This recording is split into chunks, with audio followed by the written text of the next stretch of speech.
नमस्कार दोस्तों, स्वागत है आपका स्टडी फॉर सिविल सर्विसेज में। आरओ के बिल्कुल नए पैटर्न की टेस्ट सीरीज है ये। नए पैटर्न के हिसाब से 200 क्वेश्चन आएंगे, एक ही पेपर होगा, एक बार में ही करना होगा। ठीक है, 140 पहले जीएस करेंगे, 60 हिंदी करेंगे, पहले ही अलग अलग होता था।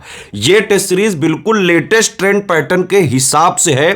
ठीक है, इसको आप पूरा जो है एक बार देखें, अटेम्प्ट करें। और आरओ का जो ये वाली वैकेंसी है, इसमें 11 लाख लोगों ने जो है फॉर्म भरा है। आरओ का एग्जाम टफ हो सकता है, जैसा 11 फरवरी में पेपर आया था जो लीक हो गया था। इससे पहले आरओ 2021 का आया, अभी यूपीपीसीएस 2024 का प्री हुआ। इसका सिंपल मतलब यह है, यूपीपीएससी आयोग का सीधा सीधा मैसेज है स्टूडेंट्स के लिए, जो भी यूपीपीएससी के किसी भी एग्जाम की तैयारी कर रहे हैं, कि भाई अगर अब आपको यूपीपीएससी आयोग के कोई भी एग्जाम में सिलेक्ट होना है तो exact official syllabus plus latest and pattern के हिसाब से ही तैयारी करके सिलेक्ट हुआ जा सकता है। अभी आरओ में जितने दिन बचे हुए हैं, 27 जुलाई को पेपर है, अभी भी अगर आप सिर्फ 3 चीजें कर ले तो आराम से आरओ का कट ऑफ निकल सकता है आपका। देखिए, प्री सबसे ज्यादा टफ स्टेज है। 11 लाख लोग जो है भरे हैं, 400 समथिंग सीटें हैं भाई। ज्यादा से ज्यादा 7-8 हजार से ज्यादा लोग आरओ के प्री में नहीं सिलेक्ट हो सकते हैं ये 11 लाख में से। तो अगर आपको सिलेक्ट होना है, कट ऑफ निकालने का टारगेट रखिए। प्री में सिर्फ कट ऑफ ही निकाला जाता है बस, और कट ऑफ आराम से अभी भी निकल सकता है। 3 चीजें करनी पड़ेंगी। क्या कि आपको स्टडी फॉर सिविल सर्विसेज का सिलेक्शन मटेरियल जो दिया है हमने, उसको पढ़ डालिए। करीबन 900 पेज का है वो।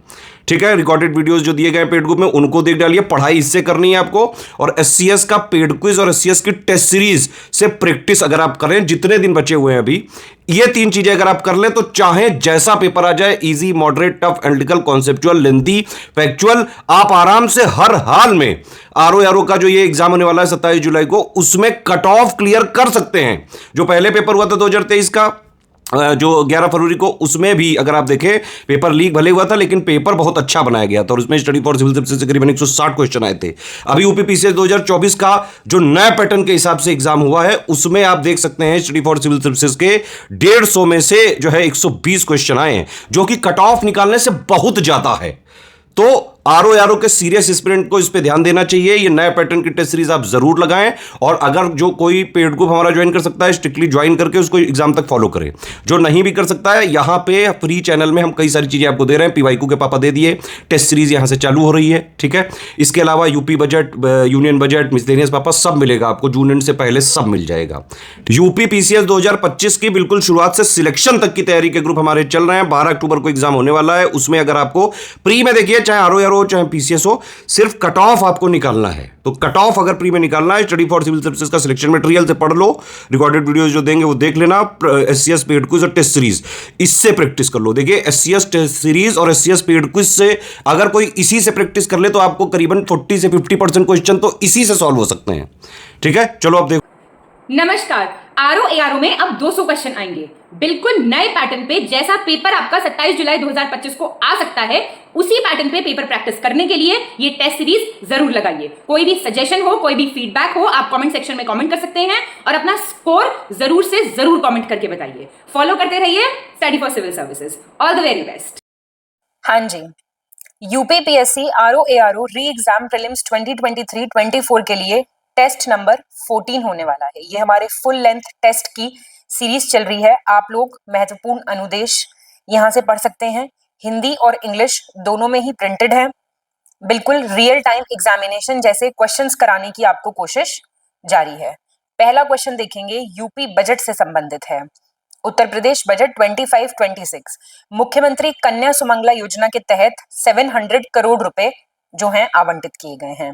100 करोड़ रुपए किए गए हैं चीफ मिनिस्टर सक्षम सुपोषण योजना के तहत। बताइए कौन सा सही है? दोनों कथन बिल्कुल सही हैं। दूसरा देखेंगे, किस अंतरराष्ट्रीय संगठन का जो मुख्यालय है, हेडक्वार्टर है, वो स्विट्जरलैंड नहीं है। कभी बार हम मुख्यालय जब करते हैं तो मैं आपको कहती हूँ ग्लैंड वाले जो है उनकी अलग लिस्ट बना लो, स्विट्जरलैंड वालों की अलग लिस्ट बना लो। तो ये वैसा ही क्वेश्चन यहाँ पे आ गया है। कौन कौन से दिए हुए हैं? यूएनसीटीडी। आप कोशिश ये कीजिएगा कि ये इंग्लिश वाले ज्यादा अच्छे से प्रिपेयर कर पाए आप। ठीक है, तो ये आपका है व्यापार एवं विकास पर संयुक्त राष्ट्र सम्मेलन, अंतर्राष्ट्रीय ओलंपिक समिति, विश्व स्वास्थ्य संगठन और संयुक्त राष्ट्र पर्यावरण कार्यक्रम UNEP, United Nations Environment Programme. आप देखते ही मेरे ख्याल से सॉल्व कर पा रहे होंगे। इसका नहीं है, इसका हम बहुत बार पढ़ चुके हैं, नैरोबी में, कीनिया। ठीक है, बाकियों का आपका स्विट्जरलैंड में है, और स्विट्जरलैंड में भी अलग अलग शहरों में, जैसे यूनिकटैड का है जेनीवा में, इंटरनेशनल ओलंपिक कमेटी है लॉजेन, और डब्ल्यूएचओ का है जेनीवा में, ये तो काफी फेमस है, आप जानते होंगे। तीसरा, शिवाजी ने निम्नलिखित उत्तराधिकारी में के किस उत्तराधिकारी ने निम्नलिखित में से किसने सबसे लॉन्गेस्ट पीरियड तक शासन किया था? शांभाजी, राजाराम, ताराबाई, शाहूजी। तो ये आपके शाहूजी हो जाएंगे, इनका आपको टाइम पीरियड पता होना चाहिए। ठीक है, शांभाजी का था 1680 से 89, राजाराम का था 1689 से आपका 1700, ताराबाई 1700 से 1707, और शाहूजी 1707 से 49 तक। तो देखिए सबसे लंबा हो गया इनका। फोर्थ, ग्लोबल इनोवेशन इंडेक्स 2024, आपको बताना है सही कौन सा है। रैंकिंग पूछ रहा है, Sweden first rank, United states का दूसरा, स्विट्जरलैंड का तीसरा, इंडिया का 39th। सही क्या है? सिर्फ ये सही है, और ये लेटेस्ट वाला आप देख के जाने की कोशिश कीजिएगा। स्विट्जरलैंड इसमें पहले रैंक पे है, और आपका स्वीडन दूसरे रैंक पे है, यूनाइटेड स्टेट्स तीसरे पे है। पांचवा, नीचे दो कथन आपके सामने हैं, अभिकथन, असर्शन और रीजन वाला है। कह रहा है 1929 में imperial council of agriculture research जो है उसकी स्थापना की गई थी, और भारत में जो कृषि की स्थिति पर आधिकारिक सुधार की बात की गई थी वो 1928 में लिन लिथगो कमीशन ने की थी, उसकी स्थापना इसलिए हुई थी। क्या हो जाएगा इसका आंसर? इसका आंसर हो जाएगा ए। पहला तो सही है लेकिन दूसरा गलत हो गया है। लिन लिथगो कमीशन 1926 में गठित हुआ था, ठीक है, और इस कमीशन ने रिफॉर्म्स के बारे में बात की थी, कि जो एग्रीकल्चर वगैरह के ऊपर रिफॉर्म्स की बात की थी। सिक्स्थ, विषम विकल्प, ऑड वन चुनना है। क्या है? कि उन स्थानों से संबंधित जहां विद्रोह हुए हैं, ये चुनना है आपको। तो बताइए। अच्छा क्वेश्चन है, थोड़ा अलग क्वेश्चन है, सॉल्व करेंगे। सन्यासी, फकीर, अहोम, पागलपंथी, मतलब इन तीन में से ऐसा है कि सारे एक जगह हुए हैं, एक कहीं अलग हुआ है, तो इसका सी हो जाएगा। अहोम आप जानते हैं कहां से संबंधित है? असम से, बाकी सब ये आपके बंगाल के हैं। सेवेंथ, इनमें से कौन परमहंस मंडली की जो स्थापना है उससे रिलेटेड नहीं था? Not related. तो इसमें से कोई नहीं, ये सभी थे। परमहंस मंडली बनी थी ना 1849-50 के करीब में, आत्मरंग पांडुरंग ने इसको बनाया था बेसिकली, किसकी हेल्प से? बालकृष्ण जायकर और दाडोबा पांडुरंग की मदद से। ठीक है, ईयर याद रख लो, लिख देते हैं। 8th, कौन सा सही है, करेक्ट पूछ रहा है आपसे। 2006 में पृथक राष्ट्रीय अनुसूचित जाति आयोग अस्तित्व में आया था। हम कई बार इस क्वेश्चन को पहले भी कर चुके हैं। National commission for scheduled caste, इसमें एक अध्यक्ष, एक उपाध्यक्ष और 6 अन्य सदस्य होते हैं। बताना है आपको सही कौन सा है। तो कोई भी सही नहीं है, कहने का मतलब है। एग्जिस्टेंस में आया 2004 में, ये तो इसलिए गलत हो गया। एक तो इसमें चेयरपर्सन होते हैं, एक वाइस चेयरपर्सन होते हैं और 3 मेंबर और होते हैं, ठीक है, और इन सभी को प्रेसिडेंट साहब अपॉइंट करते हैं। 9th, कौन सा कथन सही है, करेक्ट पूछ रहा है। 7वीं शताब्दी के पल्लव स्थलों को महाबलीपुरम के स्मारक समूह के रूप में जाना जाता है। जो group of monuments of Mahabalipuram है वो पल्लव साइट्स हैं 7th सेंचुरी की। इन्हें 1984 में यूनेस्को के विश्व धरोहर स्थल के रूप में घोषित किया गया था। बताएंगे। दोनों बातें ठीक है। 10th, अभिकथन कारण, असर्शन रीजन वाला क्वेश्चन है आपका। फ्रांसिसो डी अल्मीडा ने ब्लू वाटर पॉलिसी करके एक पॉलिसी थी वो प्रपाउंड की थी।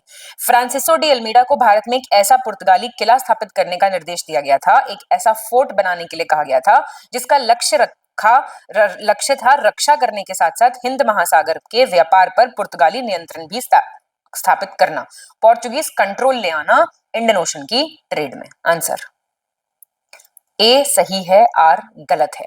ये इनको पहला पोर्चुगीज गवर्नर बनाया गया था। इसका गोल प्रोटेक्ट करना नहीं था, ये लोग किसी चीज से रक्षा नहीं कर सकते कभी किसी की, तो लूटपाट करने आए थे सब, जो भी विदेशी शक्तियां यहाँ पे आई थी, तो रक्षा करना किसी का लक्ष्य नहीं था। इनकी इस पॉलिसी को कहते थे ब्लू वाटर पॉलिसी। ठीक है, हिंदी में भी इसको यही कहते थे, ब्लू वाटर पॉलिसी, हिंद महासागर पे कब्जा कर लो। वित्त आयोग के निम्नलिखित अध्यक्षों को, फाइनेंस कमीशन के चेयरमैन को आपको क्रोनोलॉजिकल ऑर्डर से अरेंज करना है। पॉज करके इस क्वेश्चन को आप सॉल्व करो और फिर हम आगे बढ़ रहे हैं। तो डी हो जाएगा आपके जो विजय केलकर, देखिए सबसे पहले तो विजय केलकर हैं 13th के, सी रंगराजन है 12th के, एनके सिंह तो बहुत फेमस सबको पता होगा 15th, और वाईवी रेड्डी 14th। तो ऐसे अरेंज करने थे आपको ये। 12th, निम्नलिखित में से कौन सा सही सुमेलित नहीं है, नॉट करेक्टली मैथ पूछ रहा है। ये कुछ प्रिंटिंग वगैरह बुनाई वगैरह दी हुई है और कौन से स्टेट से संबंधित है ये पूछा हुआ है, तो साथ में सॉल्व कर लेते हैं इसको। तो आंसर इसका सी हो जाएगा। दाबू प्रिंटिंग चित्तौड़गढ़ की, राजस्थान की, बिल्कुल ठीक है। तंचोई जरी का काम वाराणसी का होता है। शाफी लैम्फी जो वीविंग होती है ना, ये मणिपुर की है, कढ़ाई है एक किस्म की। और आपकी नवलगुंद दरियां जो है वो कर्नाटका में बनती हैं। 13th, भारतीय मानक मध्याह्न रेखा, बहुत इजी है, स्टैंडर्ड मेरिडियन, मौका, ये इसका शॉर्ट फॉर्म है, कई बार मैं आपको बता चुकी, तो गुजरात नहीं है इसमें, यूपी, एमपी, ओडिशा। अब इसकी फुल फॉर्म जरा आप कमेंट कर दीजिए मुझे फटाफट। तो ये हो जाएगा कि आपका रिवाइज्ड है। कौन सा विकल्प सही सुमेलित नहीं है, कंट्री और कैपिटल। फेवरेट क्वेश्चन किसी भी आयोग का, वनडे एग्जाम्स में बहुत पूछा जाने वाला सवाल। सॉल्व कर लेते हैं। आंसर है बी, वियतनाम की राजधानी हनोई है। इराक की राजधानी तेहरान थोड़ी ना है, इराक की है बगदाद। तेहरान किसकी राजधानी है, ये ईरान की राजधानी है। तंजानिया की डोडोमा है। पोर्ट लुइस है मॉरिशस की। 1765 में एक ट्रीटी साइन हुई थी, इलाहाबाद की पहली संधि, फर्स्ट ट्रीटी ऑफ इलाहाबाद। इसके अंतर्गत मुगल सम्राट शाह आलम द्वितीय को प्रतिवर्ष कितने लाख रुपए देने की बात की गई थी, तो ये 26 लाख रुपए मिलने थे। ठीक है, तो आप जानते होंगे 12 अगस्त 1765 में यह हस्ताक्षरित हुई थी, और किस किस के बीच में, ब्रिटिशर्स और मुगल एम्परर शाह आलम 2 के बीच में। कौन सा दर्रा सबसे पश्चिमी दर्रा है, वेस्टर्न मोस्ट पास पूछ रहा है, मैप वर्क। नाथू, बुमला, दिहांग, दीफर। तो ए हो जाएगा आंसर। शुरू करेंगे तो पहले नाथुला, फिर बुमला, फिर आपका दिहांग पास, फिर दीफर पास। निम्नलिखित में से किसने भारतीय राष्ट्रीय कांग्रेस के उस अधिवेशन की अध्यक्षता की थी जिसमें पार्टी चरमपंथी और नरमपंथियों में, मतलब एक्सट्रीमिस्ट और मॉडरेट्स में डिवाइड हो गई थी। सी हो जाएगा, रास बिहारी घोष। आप जानते होंगे ये यहीं पे 1907 में हुआ था ये सेशन, यहाँ पे बहुत लड़ाइयां झगड़े हो गए थे। कर्क रेखा निम्नलिखित में से किस राज्य से होकर गुजरती है, मित्र पर गमछा झार, तो त्रिपुरा, गमछा झार, मित्र त्रिपुरा। 8 इंडियन स्टेट से होकर गुजरती है। चलिए फटाफट से कमेंट कीजिए। अब इतना एंड में आते हुए टेस्ट के आपको छोटे छोटे क्वेश्चंस कराए जाएंगे तो आप रिवाइज नहीं कर पाएंगे अच्छे से। कर्नाटका राज्य का एक ऐसा ड्रम नृत्य, ड्रम डांस है ये, डोलू कुनीथा, किस समुदाय के लोग, किस कम्युनिटी के लोग इसको परफॉर्म करते हैं, भील, थारू, ओरांग या इनमें से कोई नहीं। आंसर है इनमें से कोई नहीं, क्योंकि ये करते हैं आपका जो कम्युनिटी है वो है कुरुबा। 1711 में जोआन जोसुआ केटेलार के नेतृत्व में एक प्रतिनिधि मंडल बहादुर शाह के दरबार में आया था, एक डेलीगेशन आया था जिसको लीड करे थे जोआन जोसुआ केटेलार।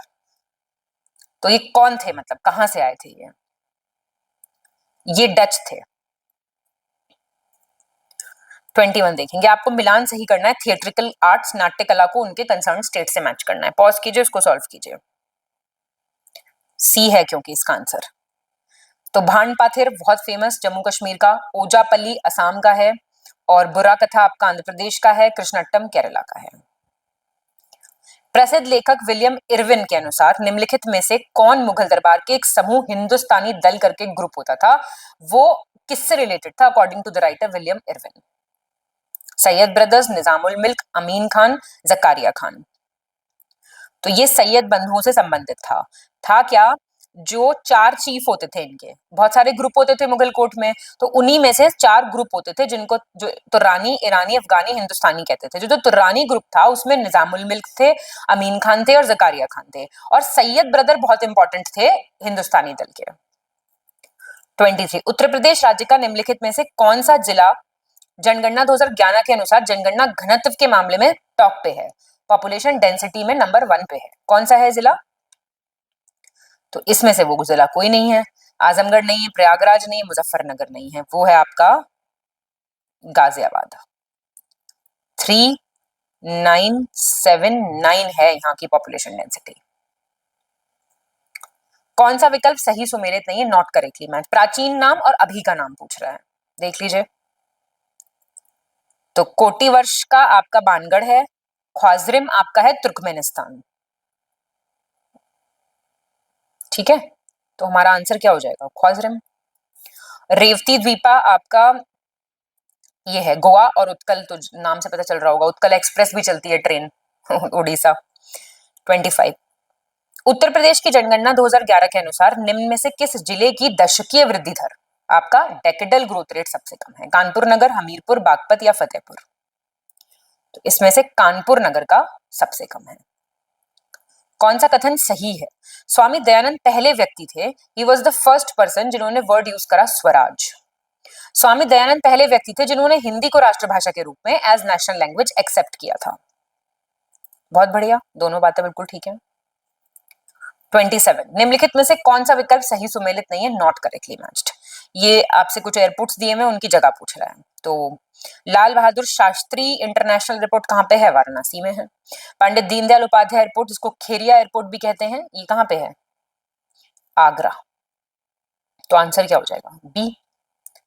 और B R Ambedkar airport Meerut, ये बेसिकली एयर स्ट्रिप है, प्रॉपर एयरपोर्ट नहीं है ये।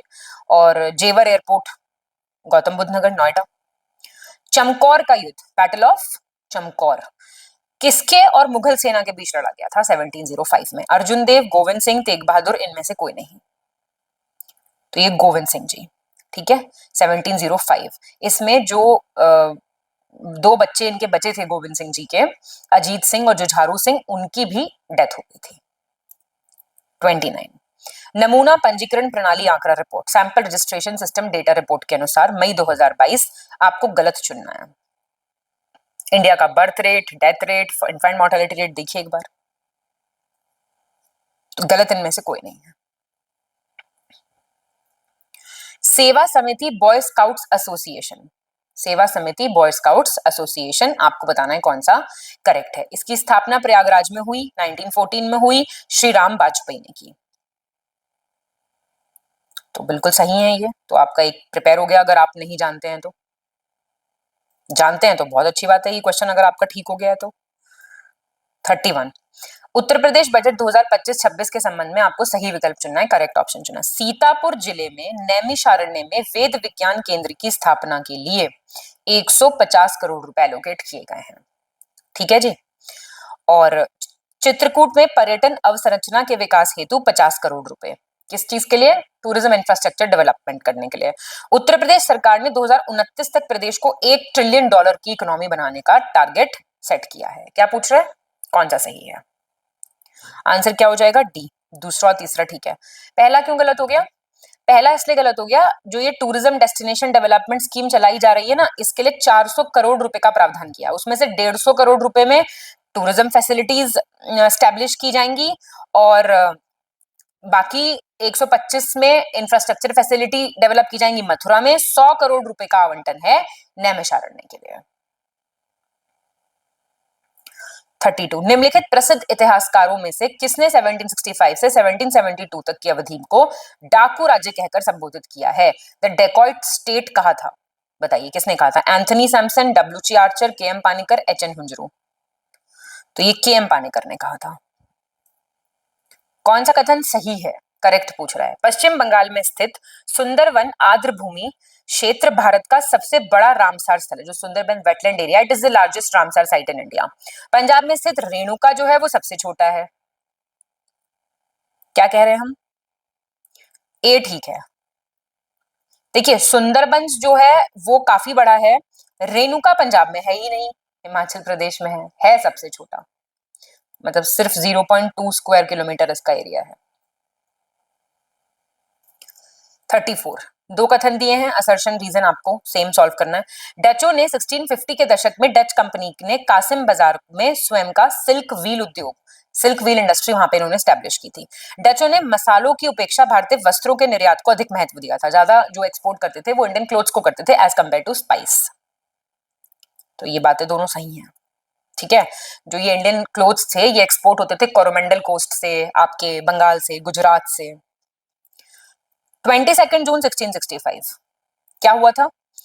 पुरंदर की संधि, ट्रीटी ऑफ पुरंदर हस्ताक्षरित हुई थी। शिवाजी द्वारा मुगलों को कितने किले दिए गए थे? तो ये 23 किले यहाँ पे दिए गए थे। ठीक है, शिवाजी और कच्छावा राजा जयसिंह के बीच में हुई थी ये, और इस ट्रीटी की कंडीशन यही थी कि शिवाजी 23 किले देंगे 35 में से, अपने 35 टोटल थे, उसमें से 23 दे दिए थे मुगल्स को। 36 किस राज्य में रामसार स्थल है, रामसार साइट है? अब तो घूम फिर के बहुत क्वेश्चन आ चुका है, इनमें से किसी में नहीं है, मैं आपको पहले भी लिस्ट करा चुकी हूँ।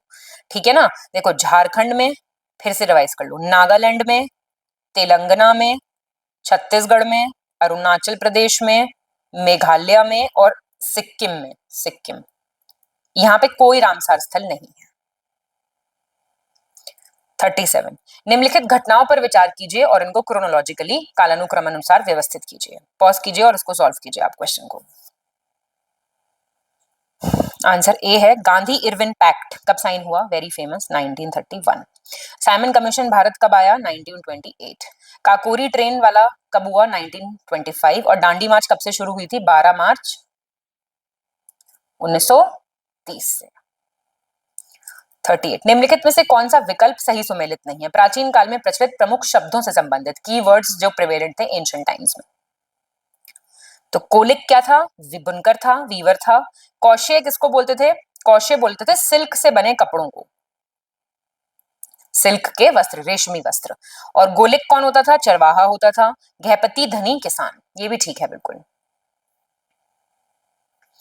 39 उत्तर प्रदेश वन सर्वेक्षण report 2023, Uttar Pradesh forest survey report के बारे में आपको बताना है कौन सा सही है।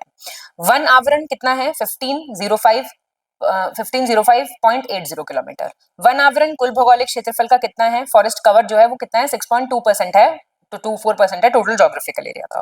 वन आवरण में 118.43 किलोमीटर की वृद्धि हुई है, इंक्रीज देखा गया है। बताइए सही है सारे? निम्नलिखित में से किसे बंगाल के मुस्लिम पुनर्जागरण का जनक कहा जाता है? Father of Muslim renaissance of Bengal. Mirza Ghulam Ahmad, Abdul Latif, Sir Syed Ahmad Khan, या इसमें से कोई नहीं? अब्दुल लतीफ को। 41 देखेंगे, 5 अगस्त 2024 को किसके द्वारा साइबर पीस फाउंडेशन के सहयोग से डिजिटल शक्ति अभियान के अंतर्गत डिजिटल शक्ति केंद्र जो हैं वो उनका उद्घाटन किया गया? तो ये श्रीमती रेखा शर्मा जी ने किया था। ठीक है, जो नेशनल कमीशन फॉर वुमेन है उसने इनॉग्रेट किया था डिजिटल शक्ति केंद्र। किस लिए? जो महिलाओं के विरुद्ध क्राइम बढ़ रहा है उसको डील करने के लिए। ठीक है, नेशनल कमीशन फॉर वुमेन कब स्टैब्लिश हुआ था? मुझे बताओ कमेंट करके। 42 नौवीं पंचवर्षीय योजना के दौरान निम्नलिखित में से कौन सी योजना या अभियान शुरू हुए थे? 9th 5 ईयर प्लान के टाइम पे इनमें से कौन सी योजना अभियान शुरू हुई थी? उसके लिए ये पता होना चाहिए कि 9th 5 ईयर प्लान कब का है।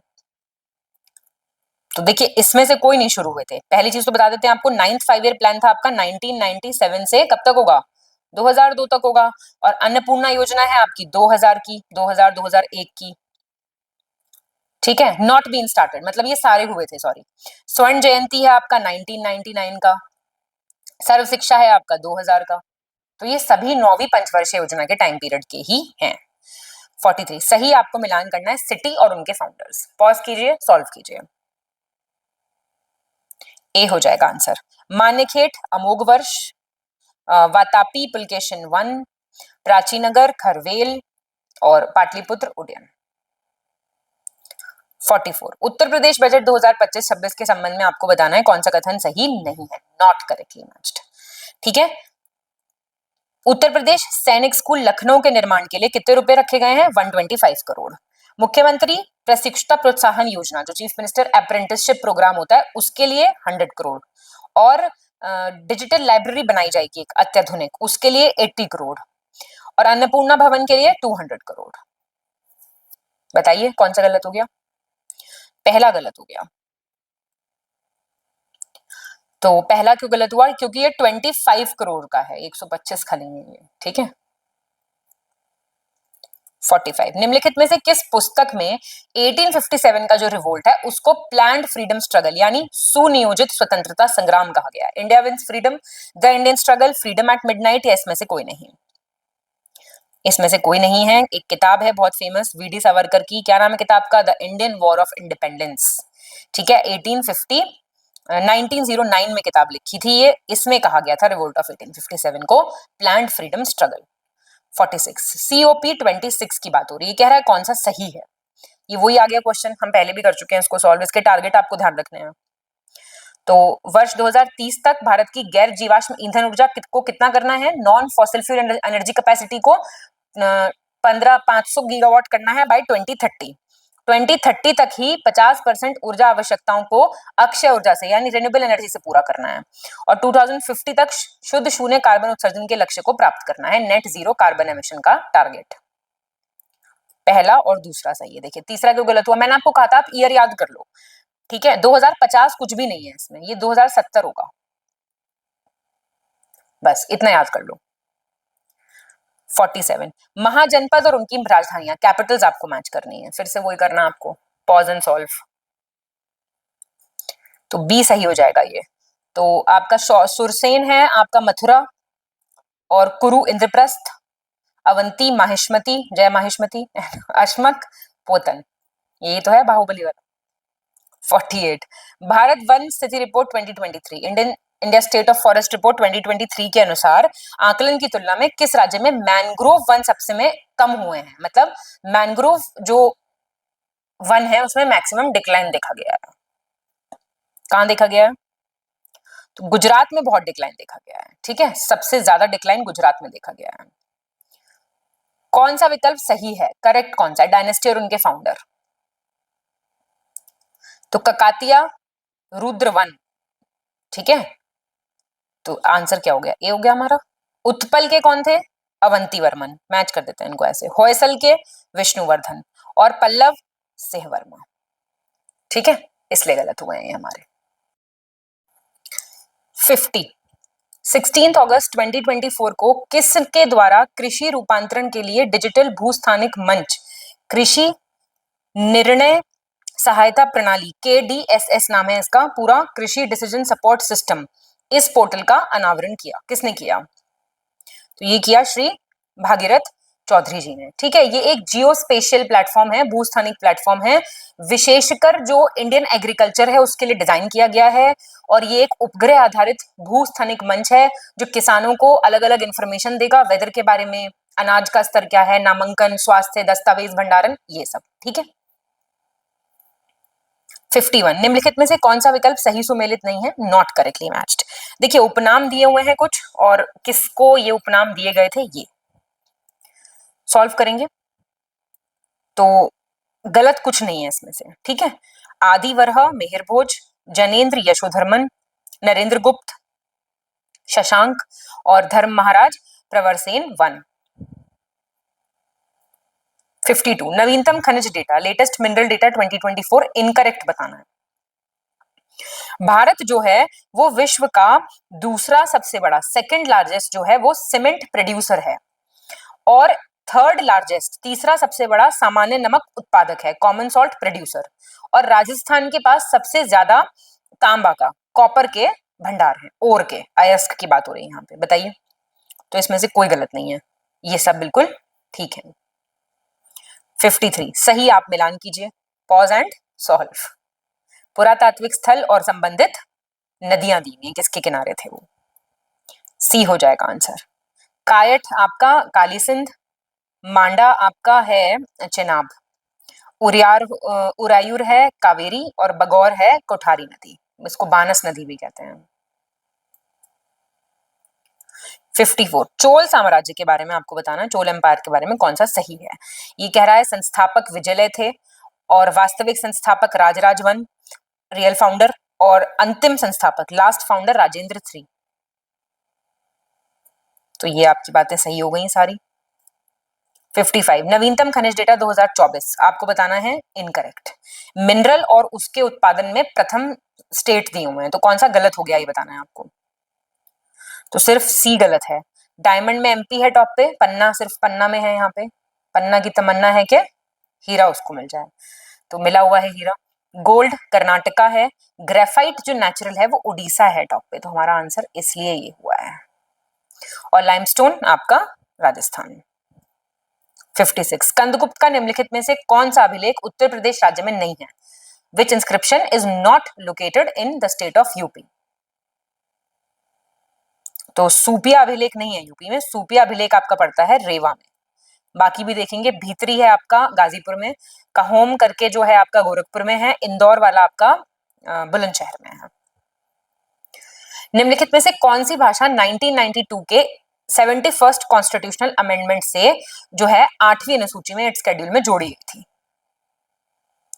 तो ये KMN याद रखो, KMN कोंकणी मणिपुरी नेपाली ऐड हुई थी 71st 1992 से। निम्नलिखित में से किसने ब्रह्मगिर नाम का एक पुरातात्विक स्थल है उसका उत्खनन किया था? किसने एक्सकेवेट किया था इस साइट को?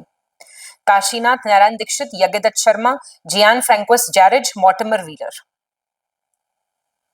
तो ये आपका मॉर्टिमर व्हीलर ने एक्सकेवेट किया था। 59 आप देखिए कुछ भाग दिए हुए और वो किससे संबंधित हैं, आपको मैच करना है, कीजिए मैच। डी हो जाएगा। तो आपका पार्ट 8 हो गया यूटी, पार्ट 9 है आपका बहुत इजी है तो पंचायत, पार्ट 9 है म्युनिसिपैलिटी, और आपका पार्ट 10 हो गया इलेक्शंस, 15 सॉरी इलेक्शन। 60 सियार उल मुताखखीरन, ध्यान से देखना, एक विशाल ऐतिहासिक कृति है, it's a voluminous historical work, who has written it?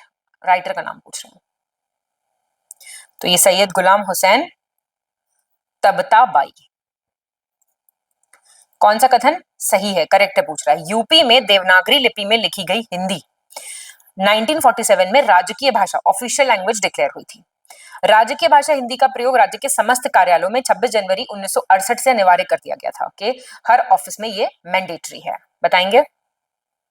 दोनों ठीक है। 62 कौन सा विकल्प सही सुमेलित नहीं है, नॉट करेक्टली मैच? क्रॉप और उनका रैंक टॉप पे कौन है? तो सुपारी यानी अरीका नट में आपका कर्नाटका है, बैंगन में आपका वेस्ट बंगाल है, काजू में आपका महाराष्ट्र है। आंसर क्या हो जाएगा? सी फॉर काजू, ठीक है, महाराष्ट्र है। और चने में आपका एमपी है। शरफुद्दीन याह्या मनहेरी ने कौन से सिलसिले को फाउंड किया था? किस सिलसिले के प्रीचर थे? ये सिलसिले थे ना अलग अलग, सुहरवर्दी, फिरदौसी, ये सब, तो ये आपके फिरदौसी सिलसिले के थे। निम्नलिखित में से कौन सा विकल्प सही सुमेलित नहीं है, नॉट करेक्टली मैच्ड? ये कुछ महोत्सव मेले दिए हुए हैं, हम साथ में सॉल्व करेंगे इनको। कजरी आपका मिर्जापुर का है, रामनवमी आपका अयोध्या का है, फिर आपका कालकी जो मेला है ये संभल का है, ना कि श्रावस्ती। आंसर सी, राम बारात आपकी आगरा की है। कौन सा विकल्प सही नहीं है, नॉट करेक्ट? ये कुछ संप्रदाय दिए हुए हैं और वो कहाँ के हैं? तो राधा वल्लभ आपका आगरा का है, नारायणी गुजरात का है, प्रणामी एमपी का है। तो आंसर क्या हो जाएगा आपका? डी। कौन सा विकल्प सही सुमेलित नहीं है, नॉट करेक्टली मैच्ड? ये आपके कुछ डिपार्टमेंट्स दिए हुए हैं, उनका आपका ईयर पूछ रहा है स्थापना का। तो यूपी का जो ब्रज तीर्थ विकास परिषद है ये 2015, ठीक है। देखो अगर आपको नहीं आते हैं तो इनका नोट बना लो आप, ठीक है, क्रोनोलॉजी में मैचिंग में कैसे भी आ सकता है, स्टेटमेंट बेस्ड भी आ सकता है। Uttar Pradesh state tourism development corporation है आपका 74 का, ठीक है। स्टेट डायरेक्टोरेट आपका 1972 का, ठीक है। तो आंसर क्या हो जाएगा? डी। राष्ट्रीय जननी सुरक्षा योजना कब स्टार्ट हुई थी? कौन से पंचवर्षीय योजना के दौरान ये स्टार्ट हुई थी? आपको इसका ईयर पता होना चाहिए। तो ये आपकी जो योजना है 10वीं के टाइम पे स्टार्ट हुई थी, 2002 से 2007 की ये योजना थी, और ये आपका है 2005 का। 68 निम्नलिखित में से किस संत की जन्मस्थली भारत में नहीं है? Birth place of which of the following state is not in India? गुरु गोविंद सिंह जी, नानक जी, लालू दयाल, ज्ञानेश्वर। तो नानक जी की जन्मस्थली यहाँ नहीं है। नानक जी की आप जानते हैं तलवंडी पाकिस्तान में है। निम्नलिखित में से कौन सा विकल्प सही सुमेलित नहीं है, नॉट करेक्टली मैच्ड? अब ये कुछ प्रोड्यूसर्स दिए हुए हैं तो आपको देखना पड़ेगा। सबसे ज्यादा मलबरी सिल्क का उत्पादक कौन है? कर्नाटका। तसर का कौन है? झारखंड। इरी असम, मुगा असम, मेघालय नहीं है इसमें, ठीक है, ये असम हो जाएगा। आंसर क्या हो जाएगा? डी। निम्नलिखित में से कौन सा राज्य 1990 में गठित कावेरी जल विवाद न्यायाधिकरण, कावेरी वाटर डिस्प्यूट ट्राइब्यूनल से संबंधित कौन सा राज्य है? इनमें से कर्नाटका, आंध्र प्रदेश, केरला, तमिलनाडु। आराम से कीजिए इस क्वेश्चन को सॉल्व। तो 1, 3 और 4, ठीक है। कर्नाटका, केरला, तमिलनाडु प्लस पुडुचेरी है। किस राजवंश ने सबसे लंबे समय तक, लॉन्गेस्ट पीरियड तक शासन किया था इनमें से? सबका आपको टाइम पीरियड पता होना चाहिए, तो ये आप बता पाएंगे, तो बता देते हैं आपको। संगम था आपका 1336 से 1485, सुलभ था आपका 1485 से 1504, तुलुफ था आपका 1505 से 1570 और अराविडू था 1570 से 1652। क्या हो जाएगा आंसर? संगम।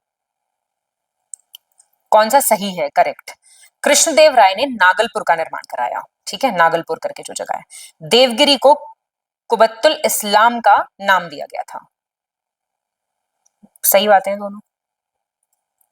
निम्नलिखित में से किस अनुच्छेद में यह घोषित किया गया है कि राज्य को 6 से 14 वर्ष की आयु के जो बच्चे हैं उनको निशुल्क प्रारंभिक शिक्षा देनी चाहिए, फ्री एलिमेंट्री एजुकेशन? कौन सा आर्टिकल कहता है? 21 है। कैसे गलत कर सकते हो आप? और ये ऐड किससे हुआ था? 86th constitutional amendment. सन कौन सा था? 2002। रट लो इसको बिल्कुल।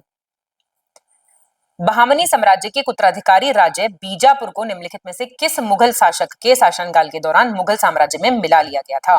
किस टाइम पे इसको एनेक्स करके मुगल एम्पायर में मिला दिया गया था? किसका टाइम पीरियड चल रहा था? शाहजहां का, औरंगजेब का, अकबर का? इनमें से किसी का नहीं चल रहा था। तो ये औरंगजेब का टाइम पीरियड चल रहा था, ठीक है। ये सक्सेसर स्टेट था बहामनी किंगडम का, बीजापुर, ठीक है। इसके फाउंडर थे यूसुफ आदिल शाह। 1489 में इसकी स्थापना की गई थी। आदिल शाही ये साम्राज्य था और 1686 औरंगजेब का टाइम था जब इसका विलय कर लिया गया था। निम्नलिखित में से किस शब्द का प्रयोग सर्वप्रथम लल्लू लाल और सदल मिश्रा ने किया था? What word they both used for the first time?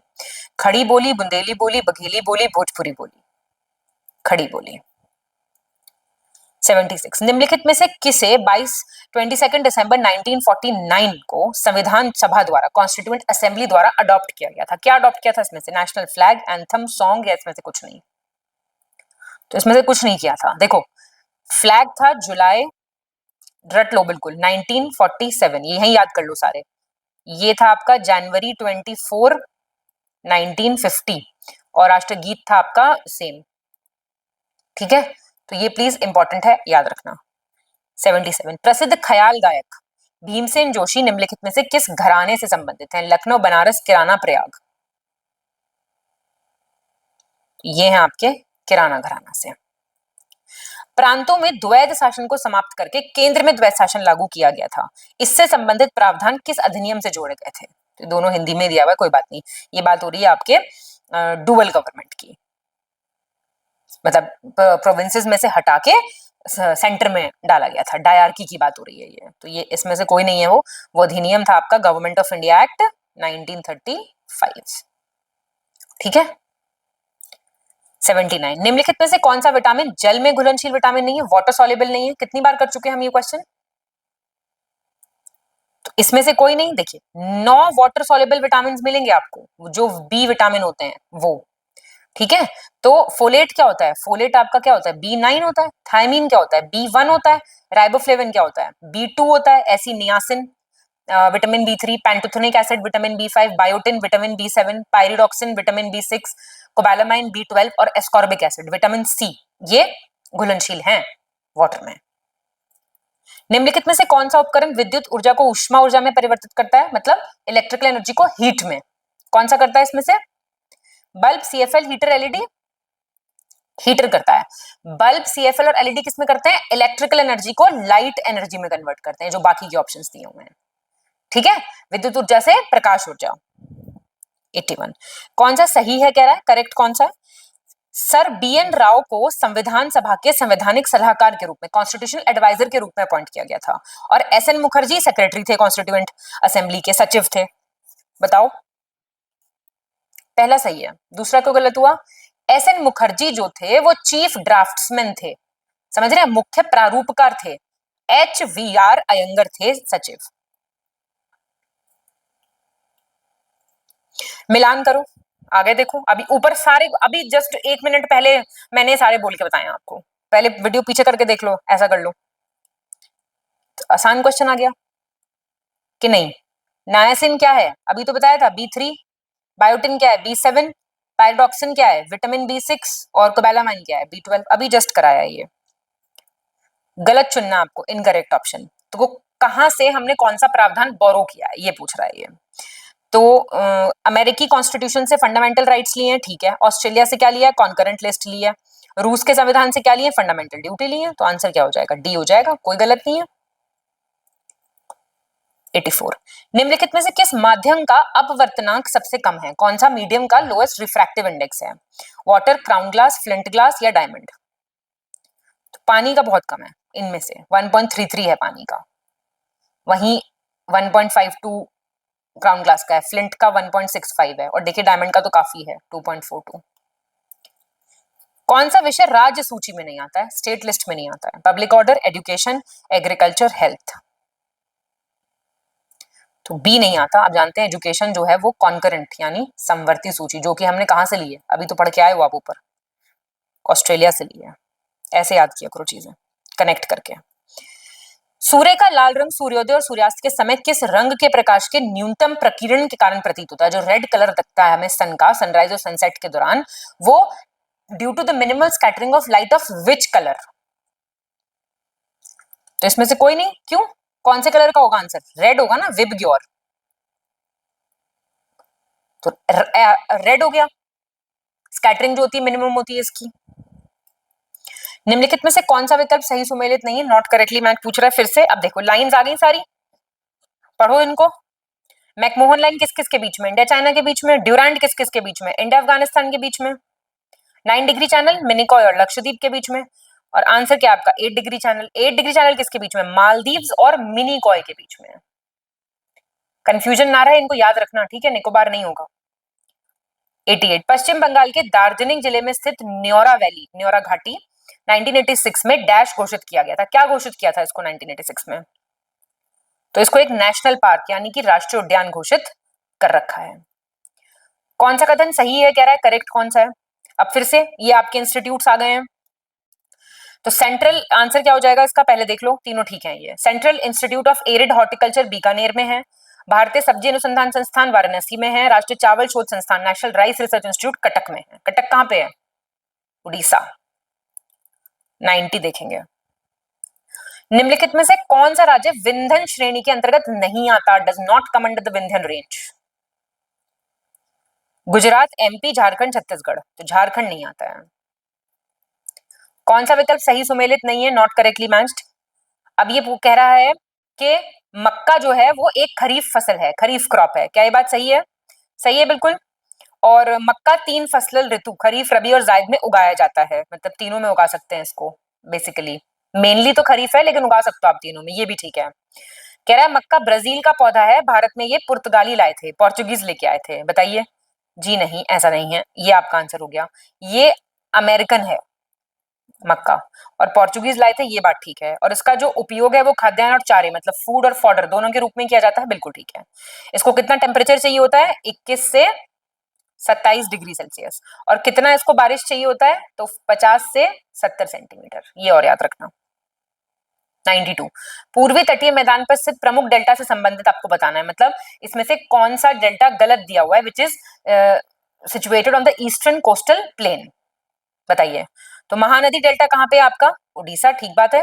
Godavari कहां पे है, आंध्र प्रदेश, ठीक है, तो आंसर गोदावरी हो गया। कृष्णा डेल्टा कहां पे है, आंध्र प्रदेश में। कावेरी कहां पे है, तमिलनाडु में। ऐसे भी क्वेश्चन पूछ सकता है डेल्टास के। क्षेत्र ग्रामीण बैंकों पर समिति की समीक्षा के लिए निम्नलिखित में से किस समिति का गठन किया गया था। रीजनल रूरल बैंक से संबंधित आपको समिति बतानी है इसमें से। दीपक पारेख, एमएल दंतेवाला, धंतवाला, जो भी बोलो, केलकर, एसी शाह। तो ये बी हो जाएगी आपकी। 94। गलत चुनना आपको, इनकरेक्ट ऑप्शन।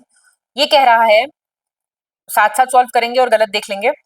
राजस्थान जो है वो मेजर आयरन ओर एरिया यहाँ पे चंद्रपुर है राजस्थान का, नहीं। चंद्रपुर कहाँ पे है, महाराष्ट्र में। एमपी का जो मेजर कॉपर प्रोड्यूसिंग एरिया वो बैतूल है। ओडिशा का बॉक्साइट प्रोड्यूसिंग एरिया बालागीर है, बालंगीर। और झारखंड का अभ्रक यानी माइका प्रोड्यूसिंग एरिया क्या है, गिरिडीह, ठीक है ये। 95। अंडमान और निकोबार द्वीप समूह के 3 द्वीपों के नाम 2018 में बदल दिए गए थे। नेम्स वर चेंज्ड। आपको बताना है इसमें से कौन सा सही है। रॉस आइलैंड का नाम रखा गया शहीद द्वीप। हिंदी इंग्लिश छोड़ो, जो मैं कह रही हूँ वो सुनो। नील का नाम रखा गया नेताजी सुभाष चंद्र बोस और हेवलॉक का नाम रखा गया स्वराज द्वीप। बताओ। तो बी सही है, बस थर्ड सही है, उल्टा दे रखा है। रॉस आइलैंड का नाम है नेताजी सुभाष चंद्र बोस और नील का नाम है शहीद द्वीप। ये इंटरचेंज कर लो इनको, और ये तो ठीक है ही।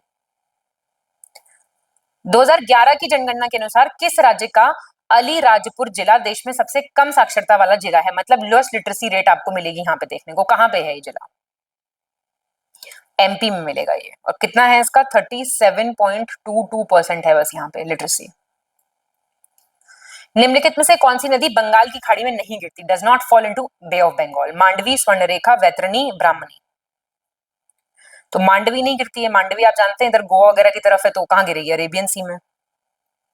98। निम्नलिखित में से कौन सा विकल्प सही नहीं है? बोल रहा है नॉट करेक्ट। सेंसस का क्वेश्चन है ये। तो सबसे ज्यादा दशकीय वृद्धि दर, डेकेडल ग्रोथ रेट, मेघालय, ठीक बात है। सबसे ज्यादा जनसंख्या घनत्व, पॉपुलेशन डेंसिटी, बिहार की। सबसे ज्यादा सेक्स रेशियो कहाँ पे है? केरला में है। सबसे ज्यादा ग्रामीण जनसंख्या, रूरल पॉपुलेशन कहाँ पे है? यूपी में है। तो कोई आंसर गलत ही नहीं है। ब्रिटानिया मेटल कह रहा है किस मतलब इसको बनाने के लिए कौन सा मेटल नहीं यूज होता है? Tin, antimony, lead, copper. तो लेड नहीं होता है यूज, बाकी इन तीनों के मिलने से ये बनता है। ठीक है, टिन, एंटीमनी, कॉपर। निम्नलिखित में से कौन सी नदी झेलम नदी की एक सहायक नदी है, जिसे पाकिस्तान में नीलम नदी के नाम से जाना जाता है?